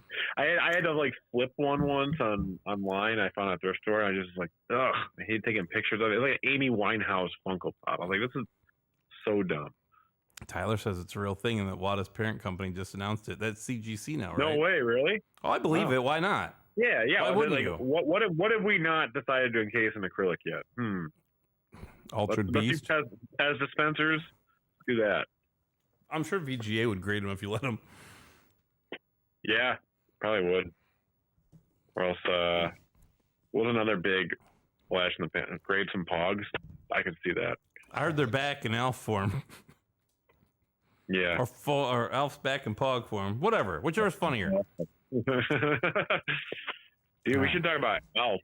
We should do an episode on Elf for the Sega Master I'm System. so disappointed. Kyle had that game in his store forever and it had no manual, and I would not buy it without the manual. I'm like, I'm not buying it. I'll never find an Elf manual ever for the Sega Master System. And now it's like 3 times as much, and I'm like, I'm not spending that kind of money for Elf. I have a stuffed Elf. That game I got for free. Yeah, you paid the right price. Like 2 years ago. Yeah, exactly. Like 2 years ago, like a friend of mine, an old skateboard buddy, was just like, hey, I got some Sega Master System games. You want any of these? And I was like, yeah, actually, I do want Alf if you really want to part with it. He's like, that one I can give you because it sucks. And I was like, okay. Deal. Yeah, like, Amy actually was over at her mom and aunt's house, and like they apparently dug out some of her old stuff, and it was like not much, but they had her stuffed Elf. I have mine. oh, Yeah, I know. So yeah, I'm gonna bring him and put him on the set, and then like the cat is always hanging around him. I'm like, you better watch it. It's gonna eat you. That guy will eat you. He loves cats. Yeah. Anyway, Alf was a show in the 80s, right before Altered Beast came out. Man, you guys really dislike that game. I don't like it. I never ever like. I don't know. It just feels like another game to me. It's like Last Battle. It's I'm so just like, boring. Yeah, it's like just a game. I remember playing it when I was a kid and being like, I don't enjoy this. And that's why, like now, like I said, with Jay was like, okay, his score's a little higher because he enjoyed playing it at that time. But going back to it, it's like I can't. Like I play it and I'm like, all right, it's not that hard. It's kind of. I think the sound effects and the visuals are stimulating enough to keep me interested in it. Yeah. Like I have a good time with it. But like I get that it's like fucking beyond clunky, but I just kind of like work with it. I don't know. I'm always like what else could I be doing with my time when I'm playing something like that? Where I'm like, maybe I should play like one of the 50 new games I have, or you know what I mean? Like I have Metroid Dread. Maybe I should be doing that instead. I'm the dude who tries to grind out Dragon's Lair on the NES. I know that, and and I've done it. I've done the same thing. I'm like, I did it even with the Evercart or the Everdrive. I did it with the Arkanoid thing where I'm like, okay, I'm gonna see how far I can get with this, even if I use like save states, which I never use. But it's like at some point you're like, man, I really would like to play something good. Yeah, that's the Race America thing that happened to me a few weeks ago. Like with trying to do what I normally do, where I'm like, I'm just gonna dedicate it. I'm just gonna like, grind a little bit, and like it'll make sense, and I'll just beat it. And I'm like, no. Like day 4 of me turning it back on, I just was like, no. I get it. That's also part of what I was talking about, like how I don't like flash cards because I would have clicked away from that way sooner. It kind of forced me to at least take a stab at it. What it does for me is it actually makes me try more things, and then when I find one that even I don't even know, like I force myself to play games I wouldn't play otherwise. Is what I do. So yeah, because it's less work to put it in. Yeah, it's just there, or even things like Famicom Disk System games that I might have a trouble with the belt at some point, or it flips itself, or what, or like Famicom ports I don't have access to. That's what I really wanted it for. I don't need it for the games. I have the stuff I want. It was more about that. So anyway, Kyle, or you got something to say there, Kyle? Jay? Sorry, Kyle texted me. He did. Maybe you should be watching the show. No, I'm sorry. I was too busy watching the gameplay of the game that I was watching about the show. Oh, wait. No, that was you. That was me. Oh. Anyway. No, I didn't have a stuffed Noid. Choice paralysis does suck. I don't really suffer from it that much. I used to, but nowadays I'm like, nah, let's go. Choice paralysis? Where you're overwhelmed by having too many things to choose from, right? Yeah, people I get it. I always see those posts on Instagram that dudes have like as many games as you and I do, and they're like, I just sit here and stare and I don't know what to play. And I'm like, I just literally look. I always pick something. I might put my fucking hands over my eyes and point I've done it. And I was like, all right, this is what I'm playing today. I do that all the time. There's a feature like that in Discogs where you can go, like, if you don't know what to listen to, you can just say, give me a random record from my collection. And then you choose it and you're like, no, give me another one. but they need that in like price charting or something where you just go, give me a random game in my collection that I can play. I didn't know they had that in Discogs. Yeah. I usually just like grab like a few cards, like 3. I do the same thing. Like, all right. One that I know is good that will be the fallback if these other 2 are abysmal. You and I are so much alike because I do the exact same thing. Like, let me grab like, Swamp Thing and fucking Alfred Chicken, and then maybe I'll grab Mega Man 2 just in case, or something, whatever it is. Like, let me grab Skull and Crossbones, and Willow, or whatever. So anyway, all right, man. Well, I know Jay's tired; he's got to get going to bed, so I'm making him sleep here. Yeah, I do not have a stuffed Noid, by the way, Valdor. You guys need like a little twin bunk bed thing for the studio. Dude, I wouldn't mind having one of those couches that folds out into a bed, honestly. Like, I could absolutely, if ever needed, I could stay here. The heaviest things ever. I wouldn't move it. Oh, no, I'm too old to move that shit. I would buy it and have somebody bring it up the stairs. I'd have it You delivered. need to have some fucking delivery on that. I wouldn't be doing that. Just like the arcades, where I'm like, there's a space right across the hall from me here that would be perfect for it. Like, to literally build out as an arcade. But I'm like, the idea of bringing those things upstairs, fuck off. You're going to have to basically it's so the ceiling is too low and the stairs are too steep. It's like, I'm not doing it. I'm telling you, Jerry's old spot, the record spot would be perfect. Good night, Tyler. Thank you for hanging out, bud. It was good to see you. We'll talk again soon, I hope. See you, Tyler. Whoa, Valdor the Great apparently beat the Three Stooges in the NES. Yeah, he says he's a big fan of that. I saw that. Holy shit, man. That's hardcore. Because I've tried that one. He beats a lot of good stuff. What else are you going to do out there in South Dakota? Talk about Josh Duhamel. Duhamel? I don't know, man. You would think that I would be doing something better with my time in a giant metropolitan area, but I will sit home and play fucking... I was going to say, says the guy that sat down, was like, on the 4th day of playing Race America, I just gave up. I just couldn't do it anymore. I actually knew it was North Dakota only because I just printed the label and looked right at it. I was trying to be smart ass because I used to say Montana all the time. But yes, like, you're like, oh, you got to have something better to do than that. But I'm going to go over here and play the Mutant Virus for a week. I'd say Three Stooges are better than Back to the Future. Back to the Future is pretty good. That game's terrible. No, it's not. Not the NES one. It's terrible. Yeah, that's one. It's terrible. The Super Famicom version is amazing. I was going to say the only good Back to the Future game is Back to the Future 2 for Super Famicom. It's Super Back to the Future 2 for Super Famicom. It's like, before I even bought any of that bulk crap, that was the game I wanted. I had that one on my list. That and Parodius and Chatting Parodius. I'm surprised you haven't. I've never run into a copy. I think people sell it separately. I've not run into one. Although I did get a Teenage Mutant Ninja Turtles Warrior Turtles or whatever it was in the last lot. Mutant Warriors? Mutant Warriors, yeah. Did you just say something about Parodius? Yeah. What about it? That was one of the games. That was one of the games I wanted before I started buying any kind of bulk Super Famicom, any stuff from Japan. That game's so obnoxious, it's badass. I have an extra PAL copy of that. They're fun. Those Konami shooters are good time, man. Yeah. Anyway. All right. We got to scoot.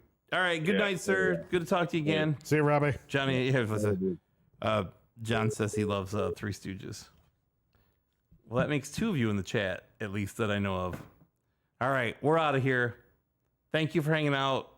Thank you for being on. Thank you for interacting. And happy Friday to all of you. Bye, everybody. I gotta go click the thing. Click I'll be the right thing back. and do the stuff. Bad. Oh, I forgot you put the keyboard over there. Oh man, I haven't stood up. See you, Asa.